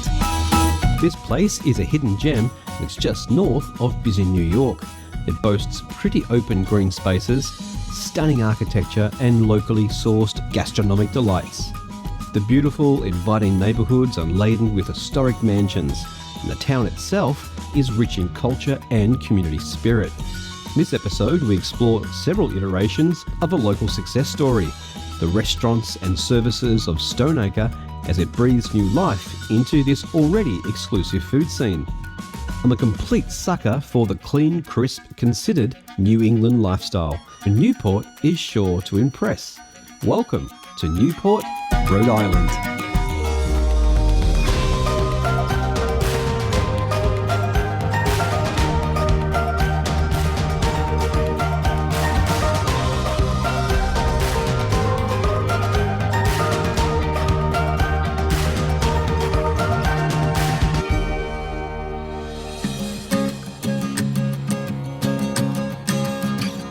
In this episode, we hit the local park for an extravagant affair with Stoneacre's co-owner Chris.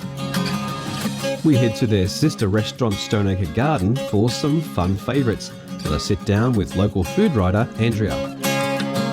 Then I cross town to the team's newest incarnation, the Stoneacre Brasserie, a typically French affair with stunning plates and industrial decor. And if that's not enough, I learn how to cook pizza, Newport style, with Chef Mariana at the local Italian staple, Barcino. Newport really is an aesthetic dream. Knitting together the grand properties is a plethora of open parks and recreational spaces. I arranged to meet Stoneacre's co-owner Chris at the park. I believe he has something special in store for my arrival. Ah, here he is. Hey! Hey, you must be Chris. That's me. Does everyone ride a bike around here like that? They should. It's the only way to beat traffic. Good to meet you. I'm Gary. Mr. Bender. Yeah, good to meet you. So here we are, Rhode Island. We're in Newport. It looks so pretty. Oh, it's gorgeous. Every time you come over the bridge, I mean, it's a breath of fresh air. How long has Newport been here for? I mean, we're coming up on the 400th anniversary pretty soon. Wow. I'm getting ready to plan the quadcentennial parties personally. For real? Yeah, practicing. You got like 20 years to get ready, but there's nothing better than that. I love it. Well, I mean, I love what I see so far. Haven't tried the food yet, but I know you're going to probably recommend some places. I mean, you can't go wrong with pretty much anything in town. Some of the best chefs around. Well, that's going to be great. We're going to do something really special today. You're going to kind of take me on a picnic. We've got one set up right over here for you. Let's do it. Let's go.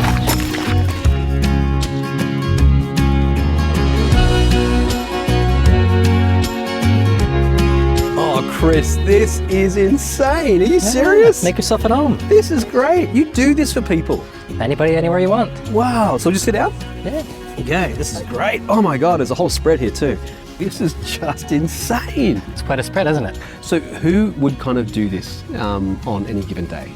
Well, either myself or one of our other picnic guru ladies. Yeah. They arrive about an hour beforehand and kind of perfect everything, do all the finishing touches. And then once the guest arrives, we take a few Instagram photos for them. Nice. And then we take off. And they just stay here on their own? Yep, about 20 minutes before they want to leave, they send a small little text and we come right back and tidy everything up. Who is usually your patrons? Like, I mean, who? A full spread. Okay. I mean, anyone from somebody getting engaged or That's what I was thinking would be or great. anniversaries. Well, would you look at this? Between Chris and his compatriots, they are turning their hand to providing locals and tourists alike with a very Instagrammable picnic experience all over Newport. Chris and his team will deliver a bougie brunch experience with some rather comfy down pillows. So you're a Newport guy. What do you guys do here for fun if you live here? I mean, it's pretty much like an adult playground. There's everything from, getting out on the water and sailing to recently, these past couple of years, we've really gotten into croquet. And that's so posh. I mean, it sounds that way, but it's, it goes downhill fast. But it's it's a great afternoon activity. It's after a couple glasses of champagne, you just get a little bit better. I love that. Yeah. Well, in your own mind, right? Hey. All right. So what are we eating here? What have you got here? What do you got here for me, Chris? Well, this one's more of probably our most popular one. It's the Parisian lunch. It's a little ham and Gruyere sandwich on baguettes. Yeah. We have our little ratatouille tartine, and one of our staples of the restaurant. It's a kale salad with a miso Caesar. This is from the Stoneacre Brasserie, which is your restaurant. Yes. Okay. That's a great way for us to kind of get out and about without opening another restaurant or taking on another lease or anything like that. There is everything you could want here and more. It's time to pop the champagne. Who said it was too early to celebrate my arrival? Oh, we've got some champagne here, right? Do you mind if I pop it? Please, yeah, please do. This is a great start to Newport, Rhode Island. I think I'm going to like this place. I think it'll fit in quite well. There we go. And now it's a party. This looks fantastic and goes well with the French. Nice little cremant. Yeah. Well, cheers. Glad I finally made it. And what a great way to start the episode. Cheers.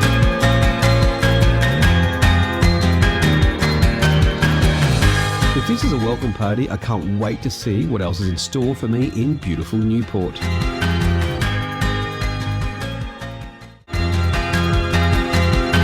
With a spring in my step, I leave Chris to polish off the bottle of champagne and I head to my next date.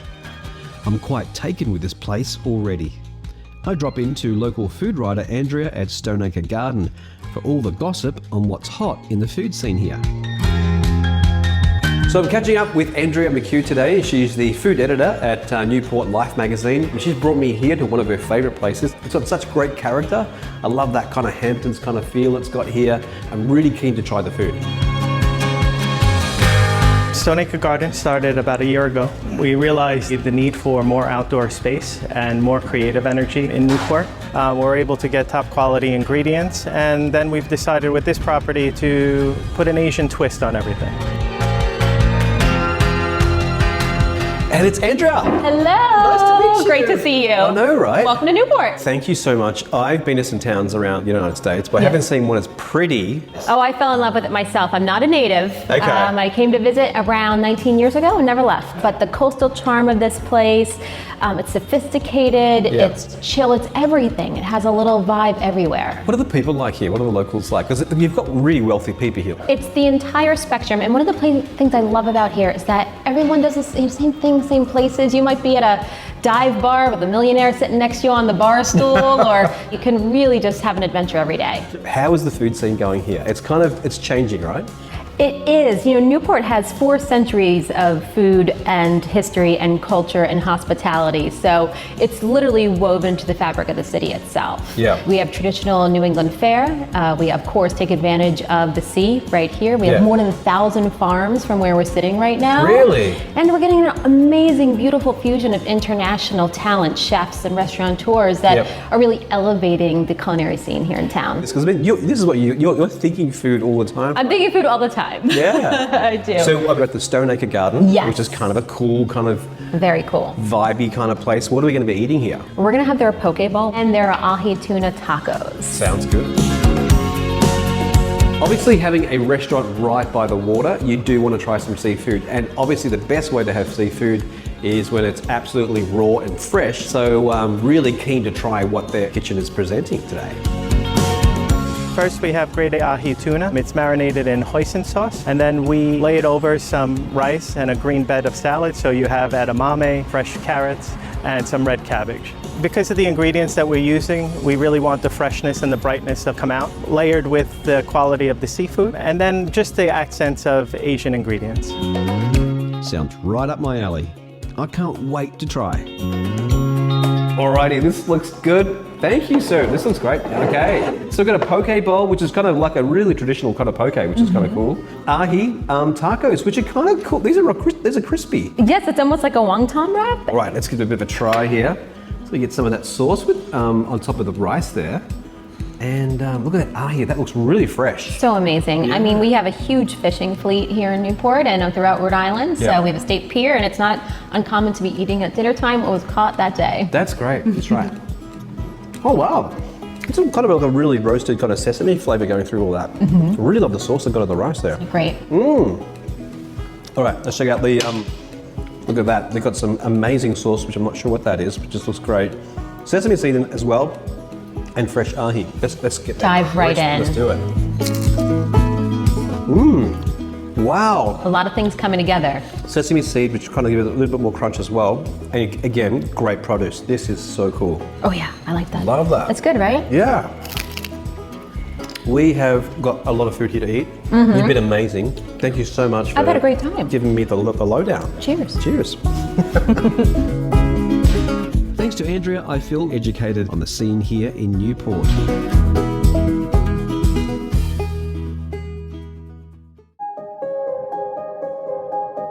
I head over to Stoneacre Gardens' younger yet bigger brother for Newport's take on French cuisine.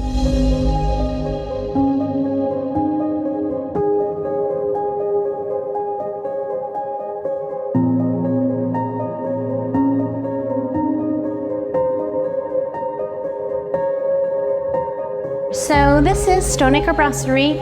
We took over this space in 2017 and completely redesigned it here in the heart of downtown Newport. And we really pride ourselves on sort of a farm-to-table experience and our relationships with local farmers and fishermen. They really come in and enjoy a local farm-fresh experience inspired by French brasserie style of dining.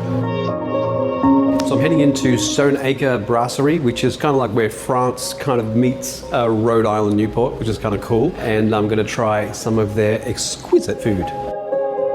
Hey David, how you doing? Thanks, I'm great. Good to see you. Welcome. Good to see you. Yeah. You're Mr. Restaurant guy around here in Rhode Island. Yeah, you know, we've had our share of restaurants here. How many have you got now?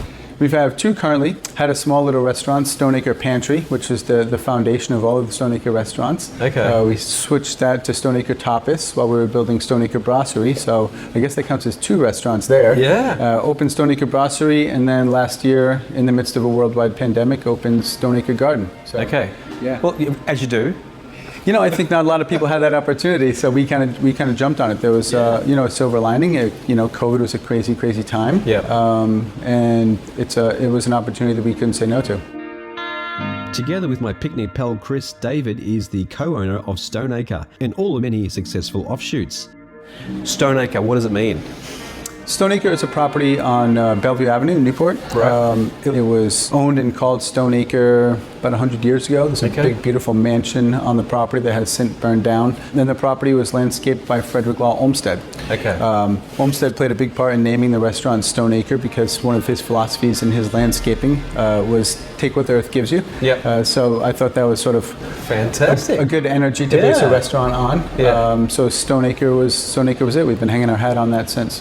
He was the guy who designed. Did he design some other gardens, right? Yeah, he did a World's Fair. He did, Central Park. He did Central Park. He did Central Park, Wow. among many other great public parks and many landscapes here in New York. When the mansions were, a thing, you would get the greatest architect in the country to come and design the yard. The mansions here are pretty spectacular. I mean, my goodness. Yeah, it's even as a local, one of my favorite things to do is put in the headphones, do the mansion tour. Yeah. Get a little brief of history and see how the better half lived. So I mean, what's the story with Rhode Island? I mean, obviously this was founded by really rich people, right? Yes and no. I think it was an industrial town, and it's always had the vibe of being a very wealthy, opulent town. Yeah. But there's a very, very good majority of the folks here who are working class, the fishermen and fisherwomen, the farmers, and hospitality, because with all of the, with all of the wealthy coming into town, you have to be hospitable. Absolutely, right. They need to have some good That brings us to Sonica. Yeah, exactly, right. So.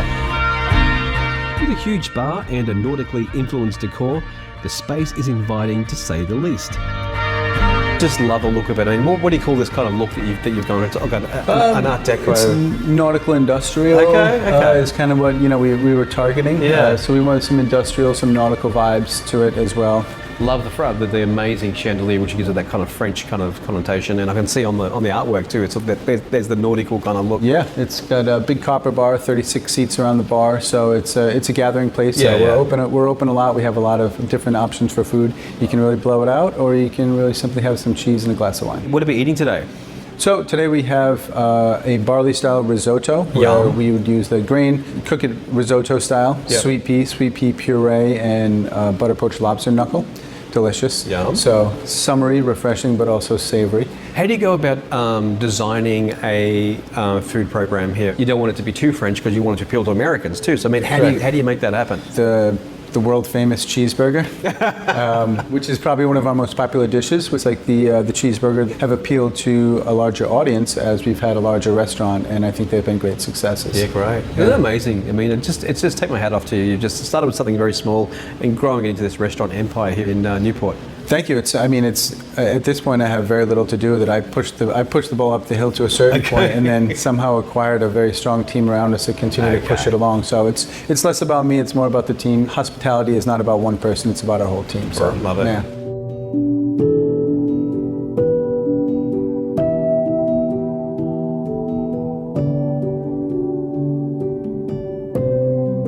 Well, looks like the food's coming now. Look at that. Oh, thank you, sir. That looks fantastic. So this is amazing. Look at the colors in that. Do you know what is incredible about what's going on in food right now, for those who are doing it right, is it has to be Instagrammable, right? It is absolutely, that's the thing now, is making it Instagrammable. So this is one of my favorite seasons for colors and textures. Love it. I mean, this would just come up so well on the gram. Oh my God, the food is so colorful, and it is so perfect visually when you look at it. Which is kind of what you want, because you want it to look good before you eat it, right? Let's give it a try, shall we? What should I try first? Ooh, I would dig into some of that risotto. It's one of my favorite dishes. Alrighty. And that's got lobster, right? Yep, lobster knuckles, butter poached sweet peas, and sweet pea puree. Okay, it looks great. So let me try some of this risotto real quick. Get some of that lobster on there. It's so good. Absolutely cooked to perfection. Tastes really fresh. Just so cool. My favorite summertime dish on the menu. Absolutely. Love that. Yeah. Okay, let's try some of this. We've got a beet with pesto as well. Look at that, just looks fantastic. Great summer dish, really fresh, really, really wonderful flavors coming from so many different areas in that dish. It's very earthy, chilled, and also, I think, very flavorful. On a hot summer's night, absolutely perfect. Right, yeah. Thank you. Will you join me for some food right now? I would love to. Let's do it. Yeah, thank you. Well, I've said goodbye to David and Christine, and now it's on to my final stop. If you ever find yourself in Newport, be sure to check out one of their several establishments.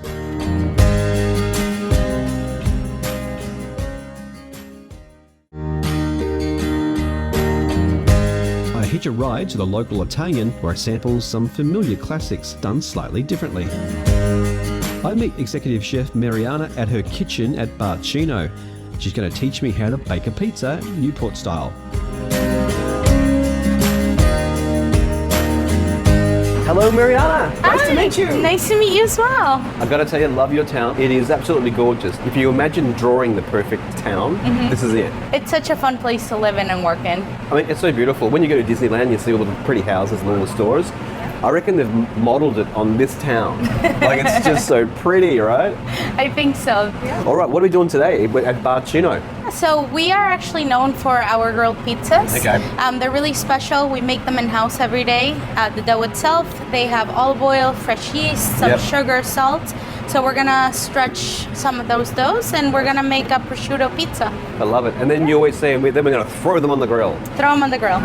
I love it. So I mean, what you guys are all about here is it's kind of casual, kind of Italian kind of fare, right? So it's a really, like you said, very casual restaurant. It's almost like a neighborhood bar. Yeah. Which we actually attract a lot of locals, which keeps us busy all year round. Yeah, great. I like to refer to it as like the green and white of Italian cuisine, not so much the red. What do you mean? So it's a lot lighter. Okay. So there's a lot of like really nice salads and a lot of lighter pastas. You're not gonna find like the typical like steak. Yeah, exactly. Or like, you know, the chicken parm, things like that. It's Yeah. more of the fresher, healthier version of the Italian cuisine. Well, show us how you make your most famous pizzas. Awesome. We take some dough that we have made in-house. Yeah. We put it right on the sheet pan. So you've got a lot of oil on there. Yeah, because if not, the oil is what actually helps everything stretch out. Okay. And if it didn't have the oil, it would actually just stick right on the grill. So, and this in itself is an art because traditional pizza making is with flour. Yep. So a lot of people that actually start working here struggle a little bit for the first couple of weeks learning this specific dough. So what's in this dough then? Like I said, there's olive oil in it, fresh yeast, sugar, water. But we also, like you see, we keep it in olive oil. Well, that wasn't too difficult. No, I've had lots of practice. Wow, so let's just go straight on the grill. Right on the grill. I don't think I've had a pizza that's done this way before. Really? Yeah. It's actually very much known in Rhode Island. So Okay. something very traditional of us. Of course, Rhode Island does everything different. Everything's prettier, everything's more pristine, except for these, which are a little bit more grungier on the grill. Yeah, exactly. We're a little quirky little state. So we wait a couple of minutes until Oh, the bubbling up like that. Oh yeah, and you can see the marks start happening. Yeah, and you don't mind if it's a little bit charred, right? You like it. Yeah, exactly. You want that like nice grilled look to it. Then we flip it. Oh, there's bubbles. It's so cool. Love that. And we literally just build it right on the grill like that. Okay, great. So you're going to throw it all on there. Yeah. Okay. Great. Cheese is down. Heat from the grill, it has enough heat to actually warm up the sauce. Love and it. we keep it room temperature, so it doesn't take much. This is gorgonzola and mascarpone mixed together with a little bit of salt and pepper. So it's got a real sweetness to it, hasn't it? Because you've already got some sugar in the dough as well. Yep. So then we add our fig jam as well. Okay, fig jam is going on there, and it's just randomly. Actually, we make everything in-house for the most part. So our fig jam is made here. It has balsamic vinegar, a little bit of onions, red white wine. So Wow, so it's got a little bit of everything on there. So then we take it off the grill. Yep. You can see it's quite crispy already. Put our prosciutto on it. Okay.